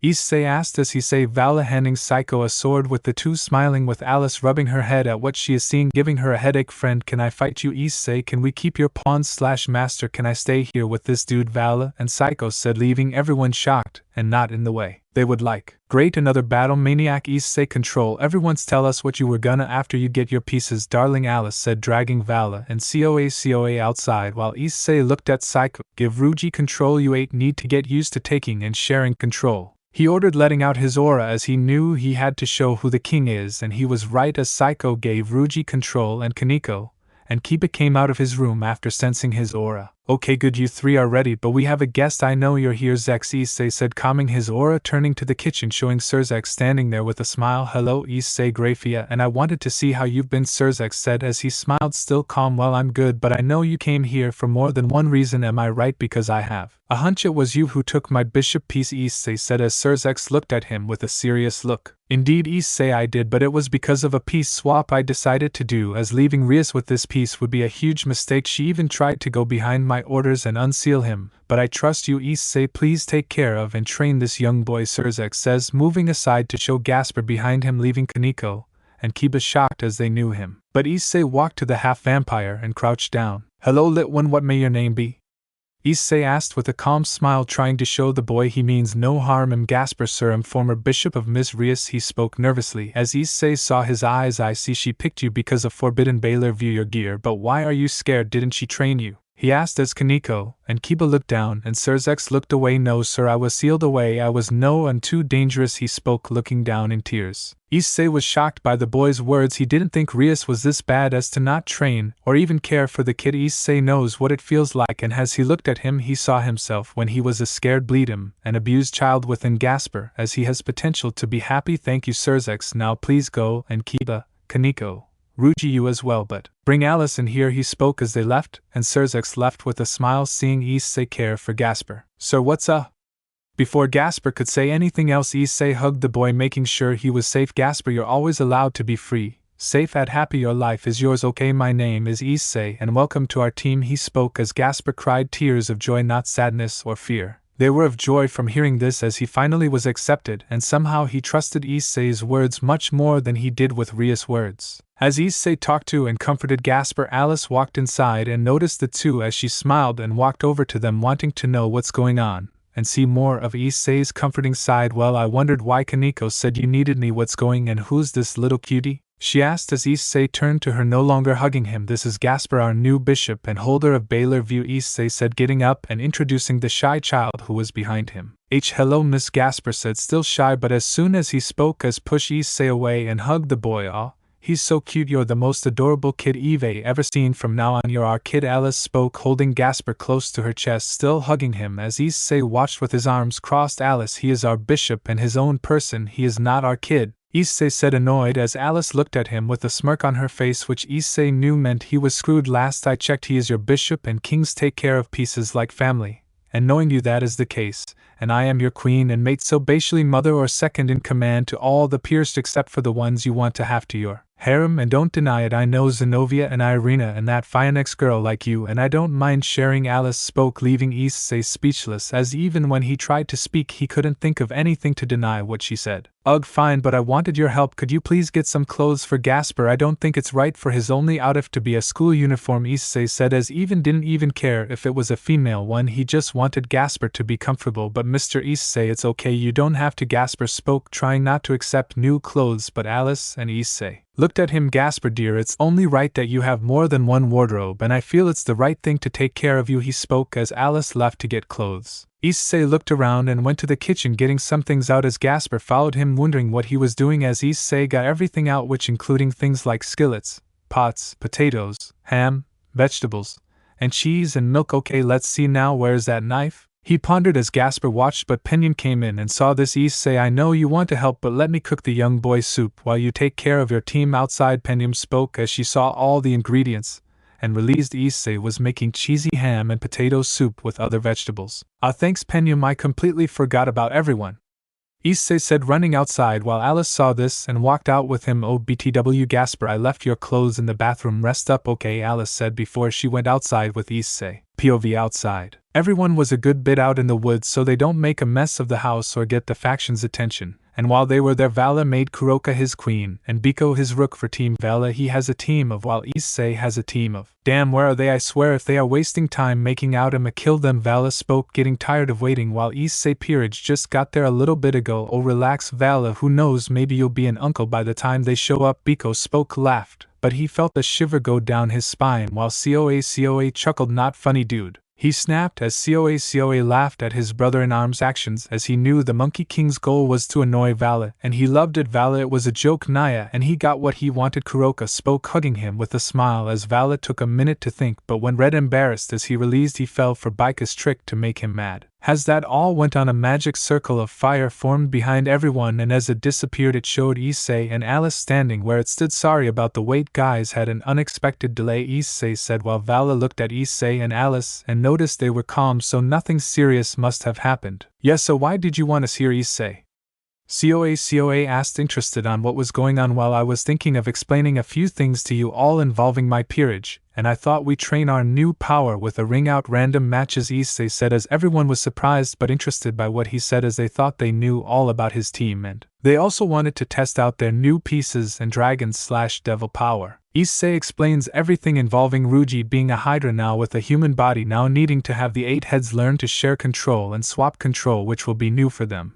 And about Gasper, who just arrived and who seems scared, so he won't train until he has known this is home too and he gets to know them all. And lastly he explained how Rias betrayed him and tossed him out for his brother, and Akino Asia and his father agreed, and how they killed his mother, and how Issei needs to have his and Vala's team ready for Kokobile since Rias most likely won't do her job, for those who don't know that already. Now that we have that out of the way, let's get into the fight, shall we? It will be 3 groups, Issei said with a smile as he looked to Coa and Vala, who knew the groups just by the look on his face, and from what they were told, Group 1 and the Sosi over to the right is the Nico sisters and Ruji, so Kuroka works on close and far range and Kaneko gets back to using her Nico powers for naturally, and Ruji learned to share control and communicate, Coa said with a smile as the group left to that circle. For the group on left circle it's Kiba, Alice and Monkey Bitch to have, so if we work together we need to not hate each other too much, so fight your problems out, Issei said as the group understood but still wasn't happy. Babe, do I have to fight with that bitch? Alice said, pointing to Biko. Alice learned to take jokes, he said as the two were, and you just go. Vala said as they left with Kiba behind them. And that leaves, Issei said looking at Vala and Coa, and they spread their wings to fight in the air. Catch me if you can, suckers. Issei spoke, flying in the air. Oh, it's on. Hell yeah, Vala and Coa spoke, flying after him, while the two punch each other a few times. POV group techniques. That is Kaneko group, while issue is Alice and fire is Issei. The 3 were in their circle for ring out fight, and they noticed it wasn't large. In fact, it seemed to match S boxing ring, or a small bedroom in size, making Kuroka seem uncomfortable as she couldn't fight at far distances, while for Ruji he noticed there was a small ring-like item on the ground for him with a letter. Dear Ruji, this is an orb to swift to weapons for each personality. It will be a weapon that fits you all best, and for Fisco and pacifists, if they have weapons of their own they will use them instead of the ring. Remember, learn to share control as your new environment. The letter said, and instantly burning away, showing it was from Issei, and he grabbed the ring off the ground as it suddenly glowed red and changed forms. The letter said, and instantly burning away, showing it was from Issei, and he grabbed the ring off the ground as it suddenly glowed red and changed forms. Ruji's weapon. Okay, I could get used to this, he said, holding his sword. Now shall we? He asked as Kaneko got in a fighting stance. As the two rushed at each other, Kaneko kept striking with speed and fury, trying to get a clean hit and even adding chi and kasha in her hits, while Ruji kept blocking with his sword and dodging, trying to find an opening, but Koenko's smaller height gives her some advantage as he has to lower his guard to strike down. Eat this. Kaneko then went to punch and kick right at the same time, but to her shock Ruji took the punch and dodged her kick and even mixed his hand with dragon fire and grabbed her wrist. Nice shot, now my turn to strike, B said, about to punch with the sword along his forearm, making the hit stronger, but before he could he was kicked back, first with a knee and second a heel, which threw a chi ring. Try that, Naya, I call that. Try some eagle dive, should he fun? Naya, Kuroka spoke as she was the one who kicked him back as she smiles. Seems like I guess we should work together. Koneko asked her sister. You bet Chiron Naya you get back in the groove of your Nico side and I will get used to this close combat stuff. Naya Kuroka spoke with a smile as the two got ready standing side by side. Damn, not bad, but it's time for me to keep going till I find my limit, Ruji spoke as he went to strike Koneko, but before she or Kuriko could counter, his weapon changed to a faster and more skilled katana, letting out an electric feedback, knocking them away but not out of the circle. This is the weapon. Sorry about that, you two, but you seem to make a great pair. Amazing duo of sorts since you're sisters, so I had to take over. My name is Storm, the tactical personality. Unfortunately, I didn't think of name until a while ago. None of us did, but now have it. Storm spoke with a smile as the eyes were now amber, showing the truth of his words. I take it you're the smarter one out of the group? Koneko asked sarcastically, making tactical smirk. Actually yes, and I know you're being sarcastic, but just so you know, I'm the second smartest. The first isn't a fighter at all, really, he is a pacifist. He spoke as entered a more flexible and focused battle stance with sword in both hands and small sparks of electricity coming from him and his sword. Let's see what you got, Koneko said as she was about to attack him, but instead he went cut her left arm and went to attack Kuroka, but she avoided it, trying to get him to wring himself out. But it was too late. I'm not falling for that, he said, looking at the two who as Koneko grabbed her arm. Chiron, are you okay? Kuroka exclaimed, worried for her sister. I'm fine, but his attacks made my arm go numb. Watch out for them, all of us are on the edge, Koneko said to as Kuroka looking and noticed her and Koneko are on side near the edge and Storm is on the side. Storm noticed her guard was down and smirked as he charged his blade with electricity. He said about to run at the AMD strike, but as they were about to dodge, something was thrown past them and hit the ground. As they looked, they saw it was ice and daggers, and one of them nearly froze Kuroka's foot. Oh well, that wasn't real ice to meet you. I guess it wasn't a freeze time to swap, Chiller said as he swapped, canceling Storm's attack with his own. The daggers. Koneko and Kuroka looked at Chiller as he seemed to be unsure about his attack, making them realize Ruji was training was him and his personalities learning to share the same body. Well, I guess this should be cool. Maybe we can fight, meow, Chiller said as they looked at him, clearly annoyed. You're dead, the two said as Koneko and Kuroka attacked from two different angles. Koneko went to kick punch from below, and Kuroka a kick from above. However, Chiller threw a dagger down below him, and the bottom of his feet gained ice at the bottom and around him, which increased his speed as he went to dodge the two sister. Not that easy, Naya, Kuroka said as she went and threw a punch, and Kuroka went to kick, but Chiller blocked it with his daggers, even if it pushed him back a bit. Damn cool hit, eat this, it will be chill, Chiller yelled about to throw two daggers at the girls and throw on down, making them run into the others. However, as he threw them, two of the daggers disappeared,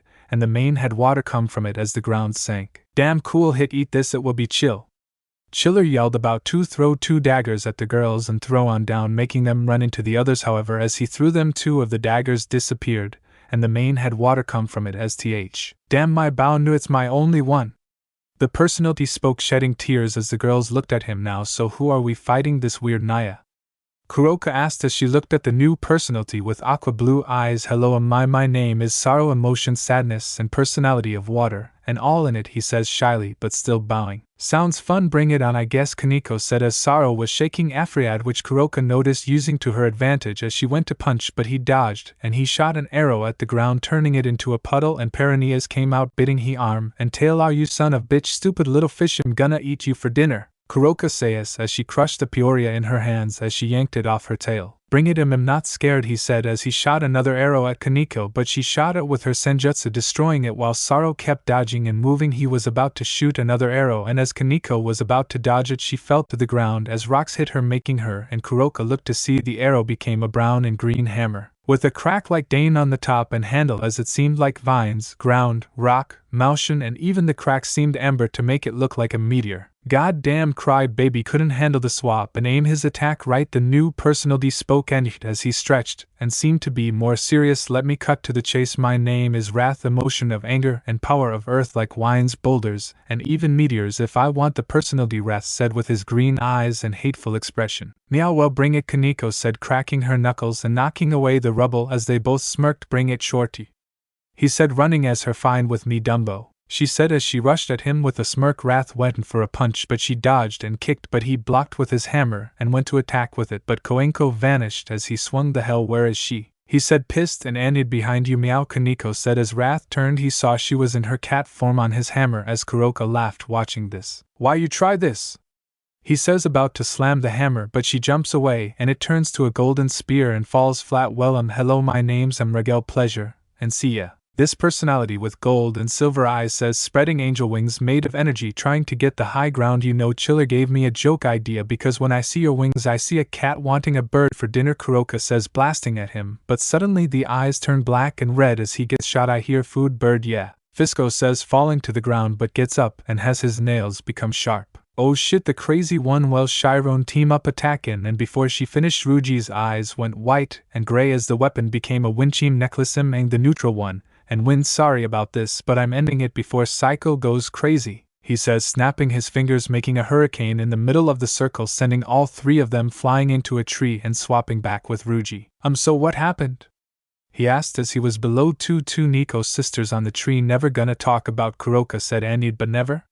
Ruji was about to ask, but Koneko snapped, telling him no. Well, see ya at the bottom, Koneko said, jumping down. Hey, how the hell can she do that? Ruji asked, confused and worried. Cats always land on their feet, Kuroka said, jumping as the two land and walk off. What about me? He yelled, but he was still stuck in the tree. So no bird?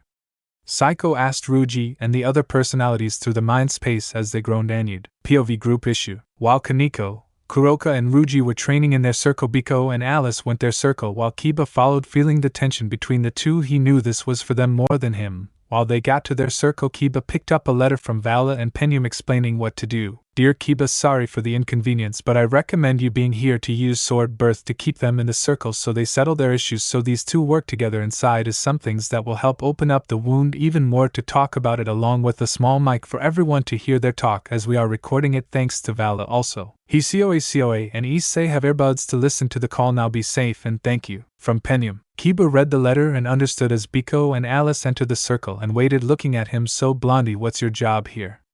Biko asked as Kiba drawed his sword. Sorry you two, but I have orders from Penium and Issei to do this Sword Birth, he said, causing them to be surrounded by his swords. First the outside of the circle, then it went higher up until it formed a dome with no top so Kiba could watch as he dropped the letter in the circle with them. What the fuck, Kiba? Alice yelled as she noticed the letter and looked at it, and shed tears, spreading her wings, knowing what this was. Az, you okay? Biko asked as she looked at him, shocked but furious. Been a while since you called me that, but no, I'm not. I now realize we are here to settle what happened last year, she spoke, making the joking Monkey King go cold. The two remained silent for a while until Biko spoke. You know, I'm sorry, Alice, I never knew or even meant for my joke to hurt you. It's just I thought you were so pure I didn't know how to word it, and you think it's some joke, Biko said before he was cut off by Alice, who was crying and letting her fire and light 3 damn years down the drain. You shattered me, broke me, made me afraid to fight because I didn't want to be like rogue Fallens who don't do what is right. Since you thought I was never pure, it broke me for a long time. I was shy, scared, and easy to anger until I met Issei. I felt alone and insecure after that joke. You don't know how much you hurt me, you dumbass, Alice yelled as she threw something to the floor, leaving Biko shocked as it had the date of after they broke up. Flashback. It was a year ago as two people sat on a rooftop enjoying the view, laughing happily as it was their RD anniversary. I can't believe it, you make me so happy, my little monkey goof, Alice said with a smile as Biko chuckled. Same for you, Az, I can't believe it, 3 years. It felt like yesterday I came over to talk to Vala and I saw you and we both were blushing like crazy, haha, he said with a smile as Alice got up. Are we sure you're not a clown? You really love your jokes, Alice said as she grabbed a small envelope. Az, you should probably be a goddess or a real angel with the stars being your halo, Biko said as Alice smiled and turned to him, hiding the envelope. Oh, stop it, you now, I got a gift for you, Alice said, but before she showed him the envelope. And what's in it? Biko said, something breaking her. No, I'm serious. Are you really a fallen angel? You seem like an angel who dyed their wings white, or were you never pure to begin with? He says, breaking Alice as she cries as she drops the envelope. Alice, you okay? He asked as he grabbed the envelope, opening it as it showed 2 tickets to Kyoto. You made me laugh and smile. I thought you were sweet, but that crossed the line. I'm done. We are over. Do not joke about my faction, she yelled with tears as her fire was shown. Azrael, wait. I'm sorry, he spoke, but she turned away. It's Alice. I'm done with that name. Only those I trust call me that now. I'm done. I won't fight for the life of me if that prove I'm pure, and am not like the rogue fallen angel, she spoke in tears, flying away, leaving Biko on the rooftop, heartbroken, shedding tears at his mistake. Flashback over. Alice was crying and her fire was starting to show again while Biko was crying but stood tall, knowing it's his fault. He needs to understand that I may not forgive you, but I moved on. I'm done with people who treat factions a joke like you, or Akino who treats the factions like a crime. I won't back down. Alice spoke as a light and warmth was let out in the sword dome, as a massive burst of energy was let out as the tickets were burned to ashes as Alice spread her wings, and around them was fire Amsat forming a second layer to her wings. I am Azrael Alice Tenchi, and I may think it's time WW both move on, as this was holding me back, making me only go by Alice, and use it as an excuse for the factions not to find me, but you joined the Chaos Brigade, and stayed event after our breakup, and joked to hide your sorrow, she thought as Biko smirked. You were always right, I smiled, to hide the fool I was for breaking your heart, but I know you hid your fallen nature because of my foolish words and because of those like Kokobile or Rainier making you not use your fire again, because you're the only fallen born with that mixed with their light, he said as the two smiled, knowing the other was right. Suddenly, as they were taking in the words the other said, the swords around started to shake as they slowly lowered and disappeared, only leaving the circle and Kiba out east of it. Nice, you both seem to be getting along now, but just in case, how about we deal some of that leftover frustration with a sparring match, Kiba said as the two nod as Alice looked at her wings. Yo Biko, what should I name this? I think Inferno Wing. Alice says as Biko nods. Honestly, it suits it, either that or Fallen Fire, he said, shrugging, having the two get in a fighting stance, Biko with his pole and Alika with a light spear, but she stopped and looked at it and her wings. Kiba, mind if I try making a sword and you coach my movements? Alice asked as she was pondering the idea of what weapon would fit her best. Sure thing, Alice, but make the sword first and we can test your stance, Kiba spoke as she nods, closing her eyes to focus as her spear turned to pure energy and started to form a silver and amber spear that started to change its shape, forming into a katana, and even gained some of her fire. Kiba and Biko were amazed by the blade that was made as Alice opened her eyes and looked at the blade. I think I will call this the Fallen Achiever, she said, now getting in a stance as the two started to fight. POV Group Fire. After everyone's fights were over, Issei, Vala, and COA finally made far enough in the sky not to harm anything or anyone. Okay, bring it on. COA and Issei said, testing their speed, rushing at each other with a kick and a punch, and unlike the others they didn't hold back as COA and Issei traded blows mixed with fire, but Issei saw an opening AMD hit COA in the ribs and grabbed his leg. Time to dive, he said, spinning him around as fast as he could before throwing him down and kicking his back. Vala watched and smirked as Issei then summoned the boosted gear, with them both glaring at each other ready for battle. Bring it, Issei, Vala said, rushing at Issei with no hesitation and kicking his stomach, making him spit some blood as he has his guard down. Not bad, my turn. He then punched Vala in the face, giving him a black eye. You titch, haha, divide. Boost. The sound of the boosted gear and divine dividing rang out as Issei boosted and Vala divide his power, with the two continuing to punch and kick every chance they had, even using their fire and devil to their advantage, blinding their foe and hitting their vitals, ribs and limbs. After a while, Issei and Vala had cuts, bruises and burns, but kept going, not knowing the word limit, and at that point Issei smiled. Since we seem to be even stronger than before, let's see if we even have limit with our king pieces. Eve dying to try this, he said as he summoned the divine dividing wings. In true Longinus, I use two at once, let's try all three, Issei said as a massive red, blue, and gold aura was around him. I who shall awaken and burn this world in my glory, the passion of the dream haunts to make it my fate. I shall protect the infinite, and make it no surpass it anew. I will be the dragon who surpassed domination, AMD supremacy, to make true annihilation and salvation in whole true twin dragon balance breaker. Let me explain this. It has two modes suppressed due to Issei's seals and all out, so this is suppressed mode and looks unstable. As Issei entered his form, Vala looked amazed, but as he watched and felt the power from Issei that felt limitless, suddenly a pink fire wrapped around him, breaking the new form and only leaving the spear behind. Exux the fuck, how? What? This makes no sense unless it's from the seals on me, Issei thought, but the spear glowed pink as Vala's eyes widened as he recalled the seals were amber and violet, not pink. Issei, those aren't the seals on you, something's wrong with the true Longinus, Vala said as the two looked at it, but something happened that the two didn't expect. Exux me, where am I? Grenrius, is this you?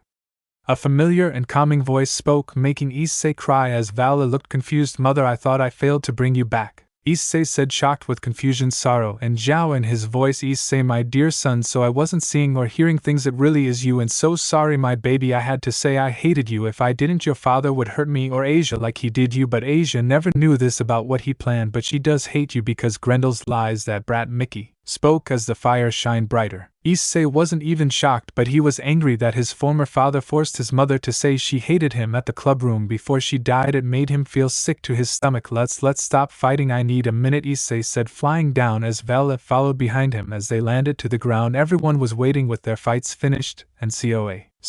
So what's up, you darling, how was the fight? Alice said, hugging Issei as the spear glowed on my son as a girlfriend. Mickey spoke as everyone but Vala and Issei was shocked and scared. It talks, the spear never had a soul, everyone said as Kuroka even went in her cat form and went to Vala, and Alice jumped in Issei's arms. Can one of you explain, and does my spear talk too? COA asked as Issei sighed, trying to calm himself. I will explain, but first let's get inside please, Issei asked as he then walked inside with everyone and sat down with Alice next to him. Okay Issei my dear, please explain if you would, Penyum asked as everyone looked at Issei as Vala leaned on the wall doing the same. Well, you see, a few days ago, when the Gremry team came over and I went to my room to try and bring my mother back using my blood, some of hers, some ashes and skin as the base, and the spear mixing both holy power and purgatory power to make her come back, and I even used a copy of the Holy Grail to get her soul, but somehow it failed, or at least I thought so. But recently, well, everyone, my mother, Issei said, motioning to his spear with a pink glow to it. Hello everyone, my name is Mickey Hydra. I'm Issei's mother. It's a pleasure to meet you. Somewhat technically I'm not in a body, so you can't meet me, sorry about that, but thank you for taking care of Issei, she said as Penyum smiled. Of course he deserves to be happy, and maybe me and my husband can try getting a body for you, but first, how long have you been in there?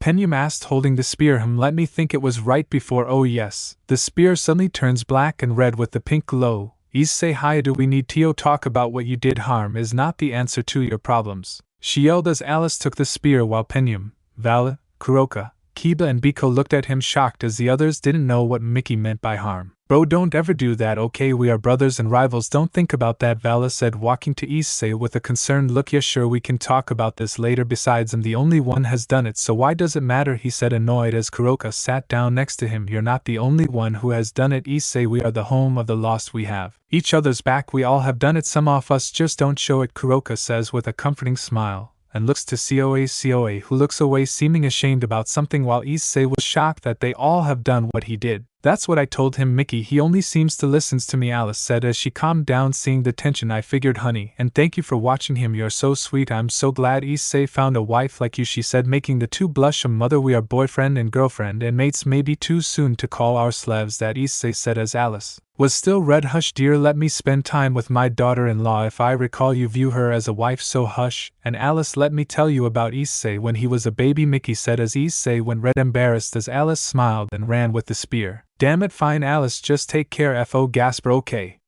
Issei said as Gasper came in the room. Fine Alice, just take care. FO Gasper, okay, Issei said as Gasper came in the room. Gasper, it'll be fine. I'm gonna hear some of the stories with Mom. I mean Alice. Yeah, hear about the stories with Alice. Have fun, he said, showing his new look but going to the where Alice is, making Issei smile. Okay Kiba, Koneko, let's go. We need to return yours and my former pieces now that we took in all the magic, Issei said, holding 7 gray cracked pawn pieces and a gray cracked rook and knight piece. Of course, hell yeah, Kiba and Koneko said, taking their former pieces and walking out the door with Issei. Be home for dinner. See ya guys, he said with a smile as they left. POV an hour later with the trio. As Issei, Kiba and Koneko made their way to the Orc building, Issei stopped at the park where he died and looked at the sky. At his gear formed and changed color suddenly to black, and the gem was crying red and was crying the same red tears. Issei, what's wrong? While you're crying blood, what's going on? Kiba spoke worriedly as him and Koneko went up to Issei. Seems like in all worlds I can't escape the lies and pain of the Hydra name, he said, clenching his fist as he was trying his best to keep himself under control. What do you mean in all worlds?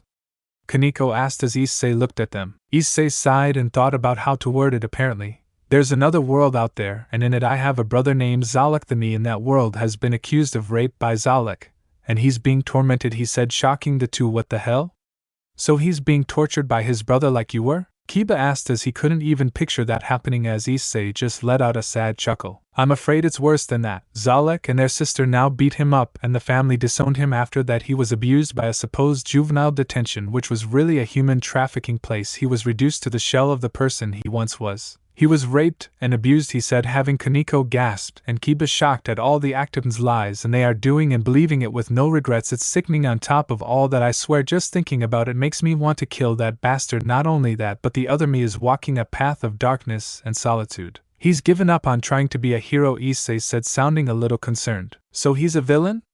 Koneko asked, picturing an evil Issei, making her shiver and hug Kiba as the thought scares her. Shockingly, no, he's something else, but I don't know what. He only has the boosted gear, and he hasn't met Rias or her peerage yet, but he met a man named Ranga. He's frightening. The aura he gives off sends shivers up my spine. What's more is that, unlike in our world, the brother in that world is actually pretty powerful, but doesn't know it, Issei explained as he sat down at a bench as his gear entered its daubed critical form for a moment, as he saw something else. Apparently there is also another one which is not good nor evil. He has a sister named Isara Haidu Timot's holder, and a brother named Ryu Hippidu, which shockingly he is the Red Dragon Emperor of that world, and due to it he thinks he is the best, Issei said as he chuckled a bit as Koneko looked confused. But then what is that, Issei? She asked. Simple, he has a gear called Evolution. Copy sounds similar to replica. It isn't, as that, Issei. Due to it can use Justu, Sharingan, Banka, Super Saiyan and more. Just from seeing it I would be lying to say I'm not jealous, because the Super Saiyan stuff I'm jealous as hell, while Vala would be jealous of the Banka and hollow shit. Haha, Issei said, just imaging the stuff that him could do, it makes him want to see more, but he shivers. Damn, I can't see more of him. I guess he can see worlds too. Interesting, Issei said as he got up and his gear turned back to normal and turned off as Kiba and Koneko sat next to him. Issei, how can you tell or see these worlds? Kiba asked as Issei thought about it for a moment before summoning the boosted gear and cutting hit hand just enough for small drops of blood. To the shock and confusion of the two, you see, no matter the timeline, dimension, hell or heaven, the gear system is always the same. So any gear I hold I can see its host and its memories or life. However, since replica basically universal or gear and life system, he helps me by using my name, blood, dates of birth or events in history in order to find my counterparts in each world. That is how I have training me in replica and the boosted gear, because they are the closest to matching me, only due to Drag AMD Gremory meeting them. Besides that, the other worlds are close as well, but that's all I need to get my info, he explained in clear detail, putting his gear away and looking at the stars with a smile as he put his hands in his pockets. Let's go, shall we? After all, we have a redhead to hate, Issei said as he went back to walking with the others behind him. POV at the orc. As Issei and the others walked in there, they heard the floorboards squawking and moaning from the main room. Yes, harder, Gren Rias let out as they kept walking. God, they are so loud, Kiba said as they heard they yell. Ow, Gren, gentle, she said, puzzled. What do you mean? I thought you did something. Why did my head hurt? He said, while Kiba and Koneko laughed as their head hurt only a little bit, as they weren't as much devil as before, while Issei was just trying not laugh as they were right near the door. Okay, I think it's time, don't you think? Issei spoke with a smirk as the two nod and Issei kicked the door down, showing the clubroom a mess and Grendel and Rias covered in sweat. TCH, the dog still on her back wanting attention. Pathetic, Issei said as Kiba and Koneko glared at them. What do you want, you useless perv? Rias snapped as the three laughed. Oh, just this, he said, snapping his fingers, making Kiba and Koneko throw their cracked pieces in the room to Rias' shock. We are free from you, Gremory. They spoke, walking away as Gren looked at them. Getting up. Who the fuck is a better king than her? He asked as Issei laughed, throwing his pawn pieces to the floor, instantly turning them to dust. To Gren's shock, don't talk to my peerage like that, Grendel Haidu. After all, you're just a pawn of one, and a pig of lust and greed. Haha, disgusting, yet funny how the Gremory family HSS fallen due to their daughter's mistake of fucking you, Issei said, leaving. The two shocked as it couldn't be true that Issei was a king. It would need to be allowed by the Moz, and it couldn't be true. Lies, my brother wouldn't hand over my knight and rook to you of all people, you useless pervert. What did you do to them? Ria yelled as Issei smirked. Nothing, but I'm paying for their next date night because of your reaction. It was worth it, he said as Rias was confused. They are dating? Since when? She asked as Issei looked shocked. Not my place to say, but learn more about your peerage. Damn, period head, the blood really is missing from your brain, Issei spoke, leaving Rias angry but speechless. As for you, Gren, someone wishes to see you, he says, snapping his fingers to summon his spear, leaving the two confused. Grendel, Rias, am disappointed. You're lucky I'm dead thanks to you, or I would kill you. Mickey yelled from the spear, shocking them not just from her words but also that she is not in heaven or hell. Haha, well, that's all FOT now, farewell, and next time I see your Bodis without clothes I will make them dressed in blood, Issei said, leaving as his job was finally done. Previously, Issei and the others were training to figure out how each other fit in their respective teams, But they were given a surprise not just with Ruji's many personalities, which are the other Hydra heads, it was also his mother and the true Longinus, making them realize they had more family than before. Now, Issei, Kiba, and Koneko just arrived back from giving back and even destroying some of Ria's pieces, but were a little stunned to see Alice alone in the living room with some of Gasper's and Ruji's clothes, knitting and using some magic with them. Feather, what are you doing? Issei asked as Kiba and Koneko went to their room. While I'm making our peerage's clothes more durable, as we have reckless, crazy, powerful warriors on our team that would fight nude if they get the job done, but that does not give class to our name, my dear Kane, Alice said, as she did have a point, but Issei just rubbed his head tired as he sat down next to her. Is someone tired? She said, teasing him as Issei laid his head on her shoulder. Well, first I had to deal with delivering the pieces, and I swear Gremory is more of a bitch than I thought. Second, I see your point, but come on, half of us wouldn't like to have indestructible clothes, and that's what magic used for. To change our clothes, that is what it's for.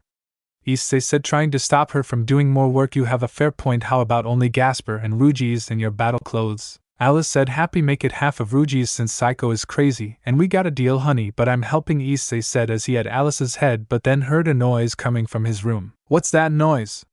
He asked as he getting up. Oh, just Vala playing some games from Dad's collection. You know how he loves to collect things, Alice said with a chuckle. True, but damn, how many does he have? Issei asked, not sure how bad Azazel collected things. He has at least 0 to 00 of every kind, even the showy kind, Alice said, now tired as she remembers how bad it was. Flashback. After school, Alice came home to see a whole room filled with video games, and Vala and Azazel and COA were playing. Hey sis, how was school?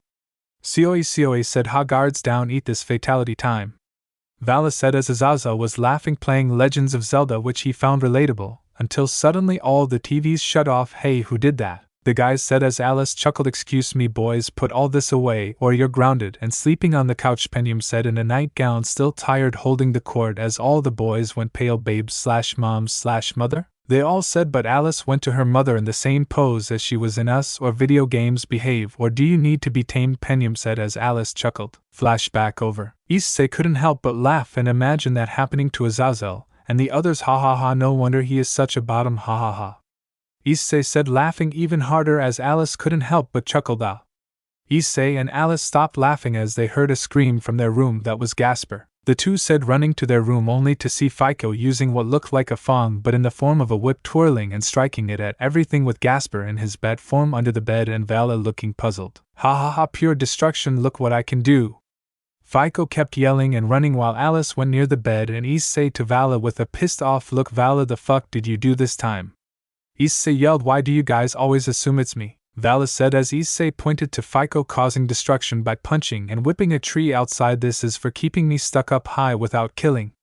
He yelled while hitting the tree as Issei looked back at Vala. Oh well, okay, then let me explain. How about that, Issei? He said as he began to explain what happened. Dragons never involved themselves in the war between angels, devils, fallen angels, and demons until the Welsh dragon Drake and the vanishing dragon Albion broke out. A flashback moments earlier. While Issei was still gone, Vala knew now was his chance, so he went outside to where the trained. Okay, where is other? Vala spoke as he noticed Ruji in a tree. While Ruji need a hand, he asked the Hydra. Sure, we wouldn't mind, he spoke as Vala flew up and kicked him off the tree branch, making him fall as his eyes went green. Hey, what hell was that for you, bitch?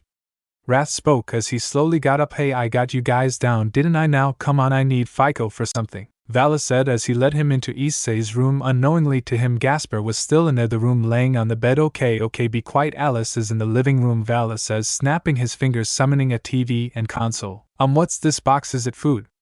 Fico asked. Vala chuckled, no dude, it's better, it's television. Now what, it's time for the greatest showing of combat, death and bloodshed, Mortal Kombat. Vala says, getting the crazed Hydra's attention as Vala puts in the disc and grabs 2 controllers. Now shall we begin? Vala says, handing a controller and turning it on, but as the two play, Gasper looked to see what they were doing but then went silent, seeing how brutal the game was. What happened in the game? After the game, Vala and Fico were laughing at what happened as they continued playing for a while longer, testing each and every fatality. They then turned off the TV and looked to Fico. Oh, BTW dude, I forgot to ask, what's your weapon, because I saw the others with weapons that fits them? Vala asked as Fico smiled. Well, unlike the others, I have mine, being me, as the more I'm hurt the stronger I am, but when I was still in Hydra form, Issei cut off my fang, but now I have it back as a weapon. Fico said, smiling, showing his teeth, and his right fang was glowing red and green with black cracks. Okay, now that's amazing, show me what it can do, bro. Vala yelled with joy. The Hydra said as he pulled out his fang as it grew and curved into a fang-like dagger shining black and red with green cracks. Now as the crack seems to switch in weapon mode, not done yet. He spoke, making the dagger grow into a katana-like blade, but still curved massively, and even sharper as it leaked his energy. Now sanity whiplash. Fico spoke as he put his power into the fang blade/weapon, and it became as sharp as ever and loose and fast as a whip as he began spinning it. Ha ha ha. He laughed as he hit the bed, making Gasper turn into a bat and hide under the bed. Ah! He yelled as Issei then ran in with Alice. Flashback over. And that's what happened. How was I supposed to know he would go crazy? Vala said as Alice hugged Gasper, and Issei groaned. First it's a Hydra and this personality is a battle maniac knocked up to 0, and second, look, before you do anything you scared and almost got my kid hit by his attack, Issei said before covering his mouth as everyone came in along with Koneko and Biko holding a tired Ruji after Psycho gave him back control. You admit it? Alice spoke, hugging him and Gasper while everyone couldn't help but smile and look at each other. Are we sure he ain't Issei's secret love child, Naya? Kuroka spoke, making everyone laugh. Issei packed away from the hug and stretched. You got off easy today, Vala. Come Gasper, let's get some ice cream, Issei said, grabbing his coat. What's ice cream? The young bishop questioned, leaving everyone shocked as a white blur ran out the door with him. Ugh, Koneko, get back here, Issei yelled, putting his coat on, noticing something missing. Wait, get back here, you stole my wallet, he said, running. Make me give it back. Me and your son need ice cream, she spoke, making Issei red. He's my bishop, not my kid, he yelled, making everyone chuckle as they left. Aren't you going with them, Kiba?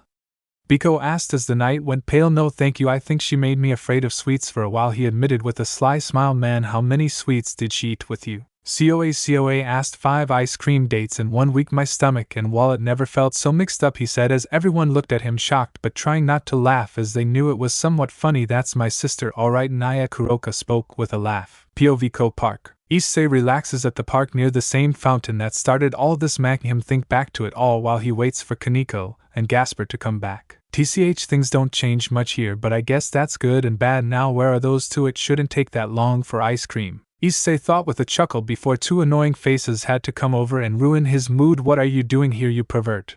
You better not be watching some girls. The annoying voice of the Kate spoke as Issei turned to see her and Murayama in their kendo outfits. God, why are 2 here and I'm no pervert? Issei spoke with venom in his voice, clearly annoyed seeing them. We got off from practice and now we wanted to relax, but now you're here. Murayama spoke, sounding more calm. Out of the 2, well, you girls can relax all you want, I'm busy, so leave me alone, Issei says, trying to relax again. Not until you answer me. Why are you here? Kate asked, clearly annoyed seeing Issei not reacting to her serious and stern tone. That's enough, Kate, let's relax. Remember, he said he wasn't a perv anymore, remember? Murayama spoke, trying to calm her down. Issei seeing couldn't help but let out a slight chuckle, noticing the 2 that were the view unbreakable duos of coexemdemy now seeming to be opposites after only a few weeks were back.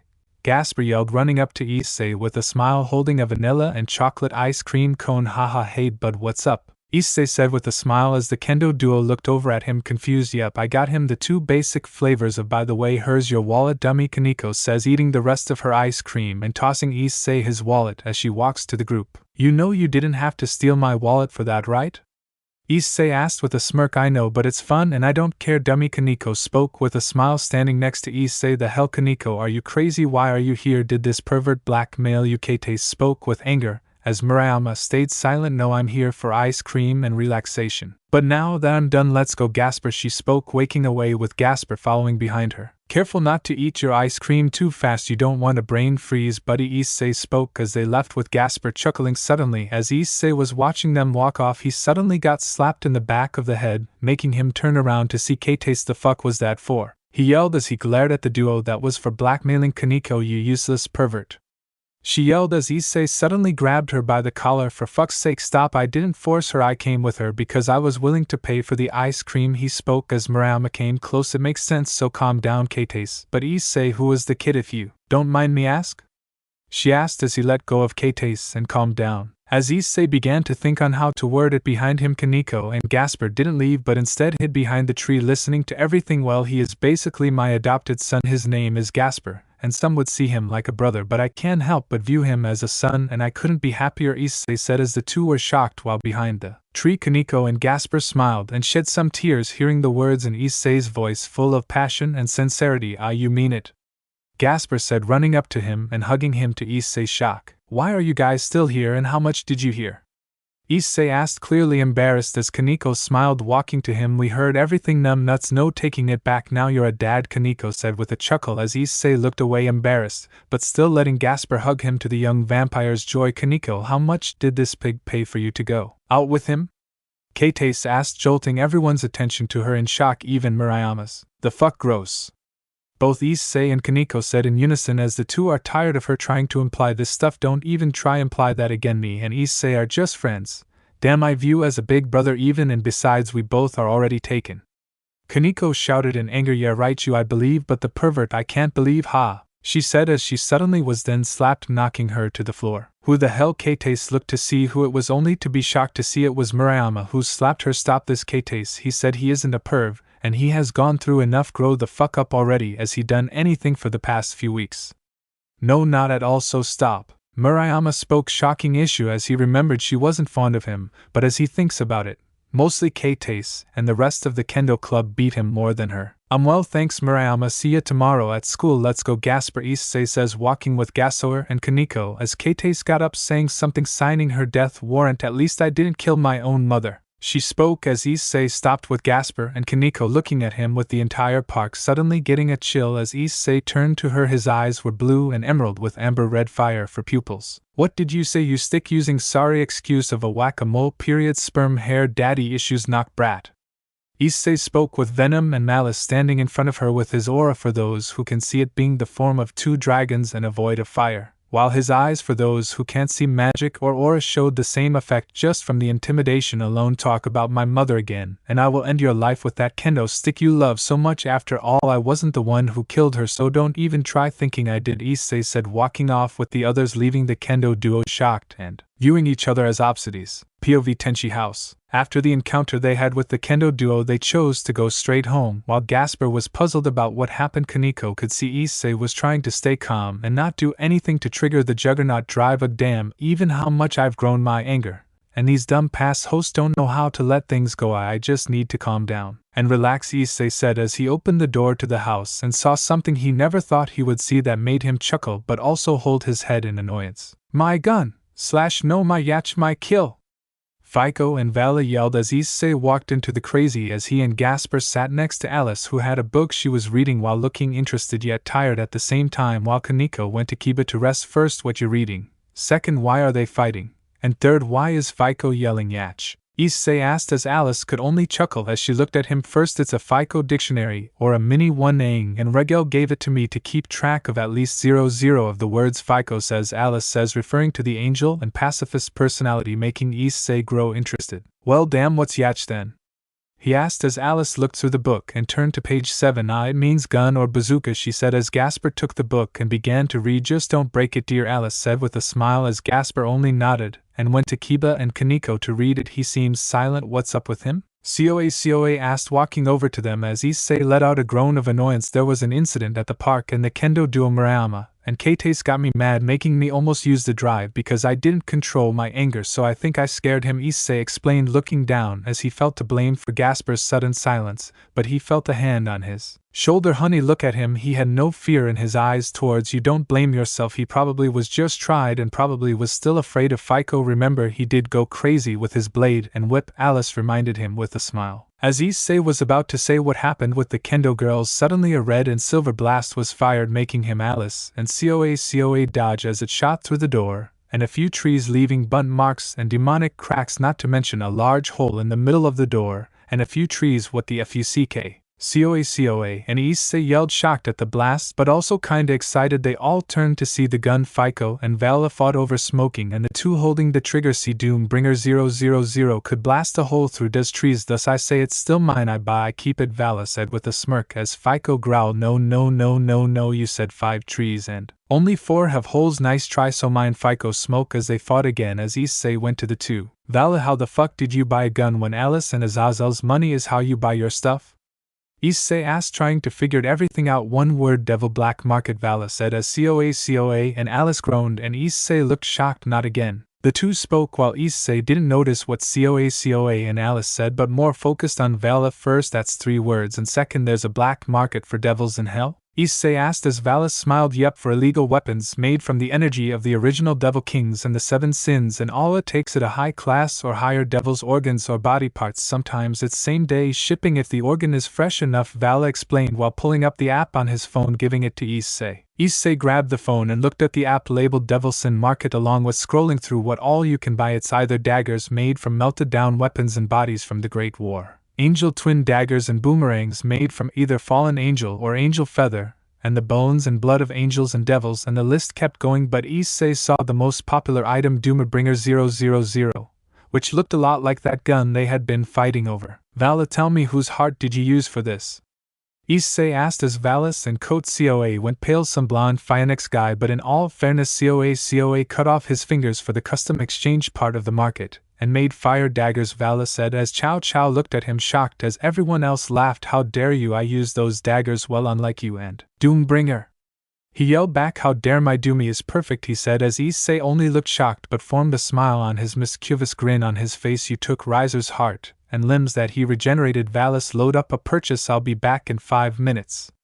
Issei said, leaving through a portal as Biko started the clock with Kuroka looking at him. Really, is that necessary? After it seems he will be back sooner, Naya, she said as Biko smiled. No, but it's funny, he spoke with a smile as Alice grabbed Kuroka and pulled her away to the other room. Girl, listen, do you have Jean's number? Alice asked as she pulled up her phone and smiled. Yeah, why, got something tricky planned, Naya, Kuroka said with a smile as Alice began to explain the plan. As the girls talked in the other room, all the boys looked over at them. Should we be worried?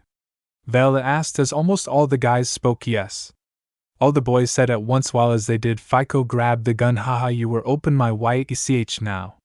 The personality of insanity spoke, running while laughing. Somebody stop this idiotic child. The other personalities say as Psycho runs, hey, I'm not an idiot nor am I a turkey, he says to the others as Vala chases him. Back to the story. POV Underworld. Issei made a portal to Riser as during their fight he used his magic to make a tracker, one of the only amounts of magic before he lost it by failing at making his own pieces. Riser's home. Issei looked up at the area around him as he walked near a window. Damn, no wonder he was so arrogant. If I had a house like this I would be too, Issei said as he stood next to a window looking inside the building as far as much as he could. Okay, time for fun, he says, having his arm enter a dragon as he put up to the glass as it let out fire, melting the glass away for until he had a big enough hole to go through. Alright, let's go, Issei said as he jumped into the house through the melted window and tried to walk around stealthy as he made it around everything corner until he noticed a few guards and stairs. Damn it, I'm on the 2nd floor and Riser is on the 1st. Seems like I need to get to the stairs, but how? Wait, replica, do we have a stealth mode? Issei asked the divine gear as it formed on his hand. Yes, and you could have asked me 3 minutes ago, when you first broke, and so you didn't have to do that nonsense, replica spoke as Dryag and Albion chuckled as Issei was stunned. Hey, don't talk about my stealthy movements like that, whatever likes, just do this, he spoke as the gear glowed in thermal red for a second as it made Issei become invisible. Okay, let's go, Issei said, running and jumping past the guards and down the stairs as fast as he could, making sure he kept focus on the magic around him as he took a right then 2 lefts down the hall to see Riser's room, but his peerage minutes the pawns and Ravel guards the door. God damn, another problem, stealth mode is useless if they're here when I open the door. I wonder, let's try a little fire disaster, Issei spoke, forming a small fire pointed at the kitchen until his other gears formed, stopping him. No bad idea, they yelled, stopping Issei and putting out his fire. Damn it, was that really necessary? I mean, fire isn't that bad, Issei said as Drake was smiling within the gear while Albion and Replica was annoyed. Fire is not good, you're gonna commit arson, Issei. Wait a minute, don't you have other plans? Albion asked his partner, trying to calm himself down as he views Issei and Dryag act alike. Fine, maybe I can make a fire blast or smoke screen at the door large enough to make a run to Riser's room in camo mode, Issei said as Replica began to think, if I were you, use Albion to divide Dryag fire, but not that the blast reduce the power in it to dilute it, and make pure ball of fire to begin a smoke screen that will make your opening. Replica spoke as Issei smirked. You know, I forgot about using more than one ability at once, but who can blame me, Issei said, smiling. Yes,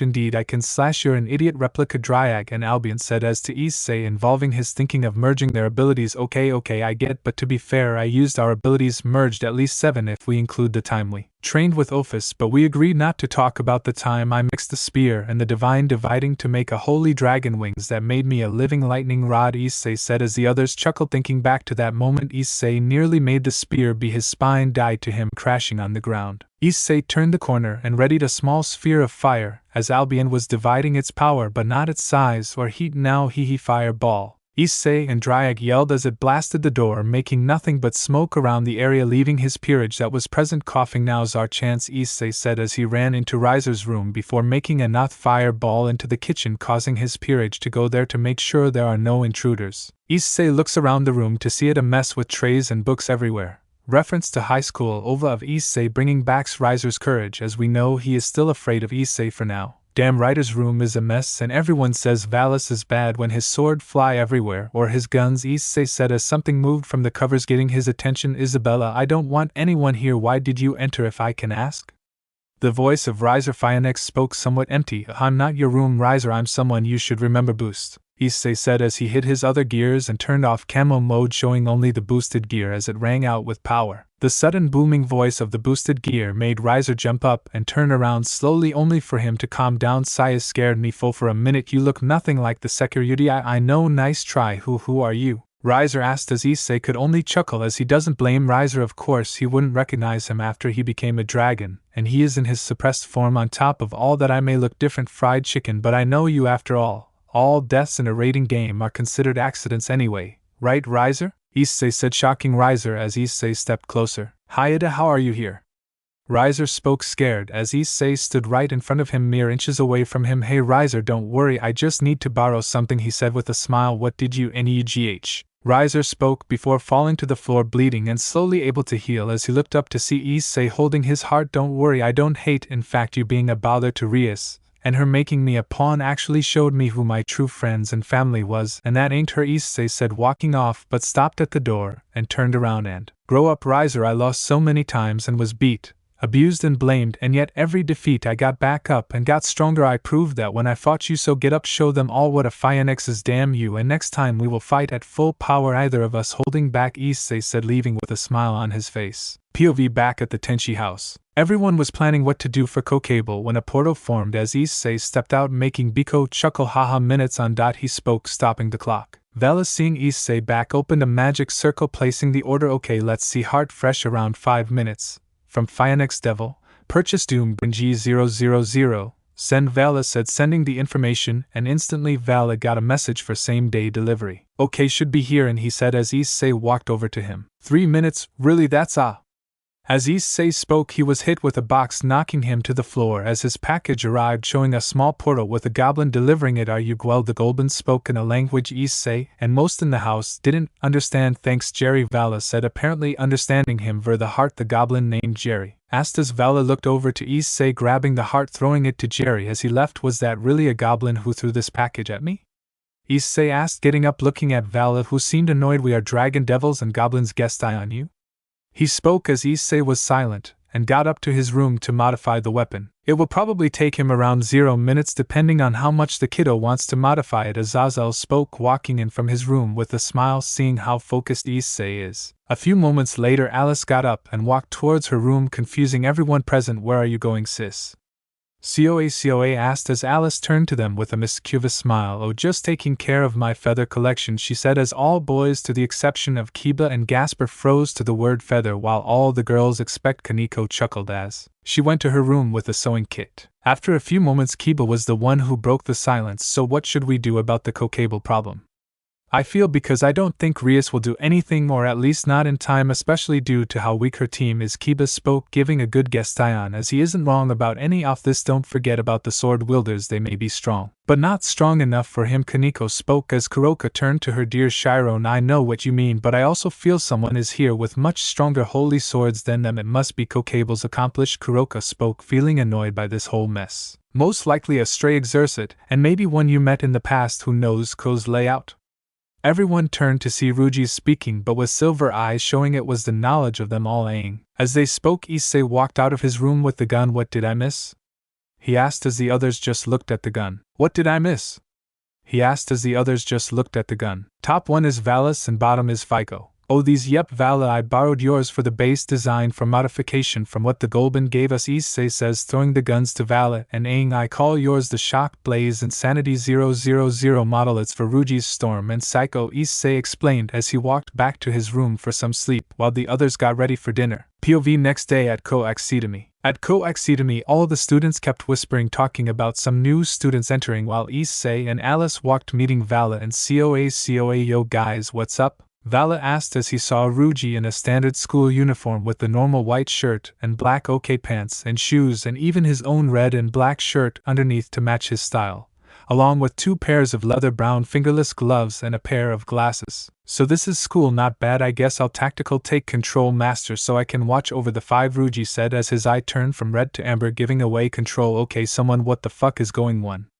Vala asked as COA was still processing the crazy Hydra pawn of Issei is in their school. Well, to be honest, I find it reckless to leave them alone at the house, and second, it helps them get used their body, Issei explained, but got glared from the two as they seemed to need more info. Let me explain, master. You see, we want to monitor what the human world is like now and to what over all of us in case of anything going wrong, Tactical explained as Alice smiled looking at her brothers. Plus they made it so only 3 of the personalities are in charge at school. Ruji the main, Storm the tactical, polite and battle smart, Aang the pacifist, intelligence and guardian. That way the other 2 watch over the others so nothing crazy happens, or mainly to keep Wrath and Psycho in check, Alice explained as Kiba and Koneko passed them and made their way to class before stopping. Oh Issei, Alice, the plan is set, they are on their way, Kiba said as Koneko nods before they left to the student council room to talk to Sona. While Issei and the others the students were talking about the new students even more, causing them to listen to what they all said. Did you hear we got a new boy? He seems cute. Hope he isn't a perv like most of these boys here. Fuck that, we don't need another prince, give us guys respect. Hell yeah, besides I heard there will be a new girl. Me too, I wonder what she looks like or where she's from. Hope she's single. Hell no, perverts.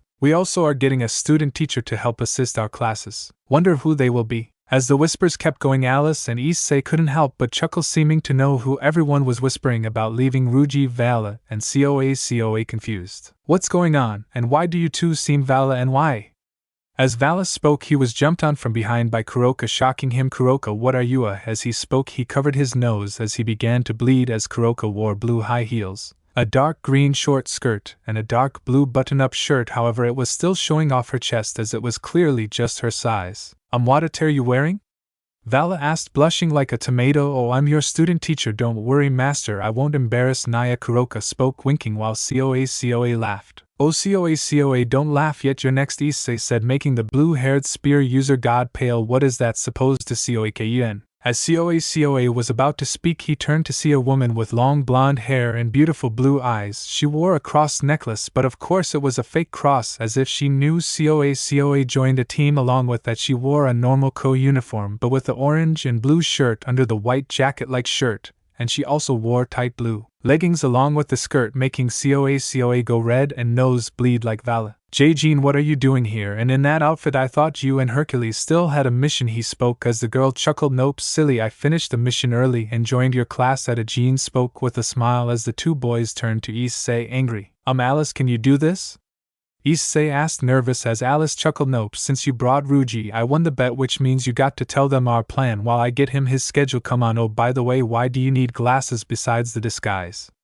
Alice asked, walking as Aang took over. Well, around 0 years ago, Psycho tried biting Wrath's neck and Wrath, but Psycho's eye making it blind, only letting that head have only one eye to see out of, and with us sharing a body and head, now that eye is strained, so glasses or a monocle is needed, Aang explained as the 2 left, leaving Issei with the angry brothers. Okay, you see, me and Alice, since we know you watch or tease or annoy us, we got your crushes here in your classes so that way you know how it feels, Issei explained as he ran as fast he could with Vala and COA looking at each other. Get him?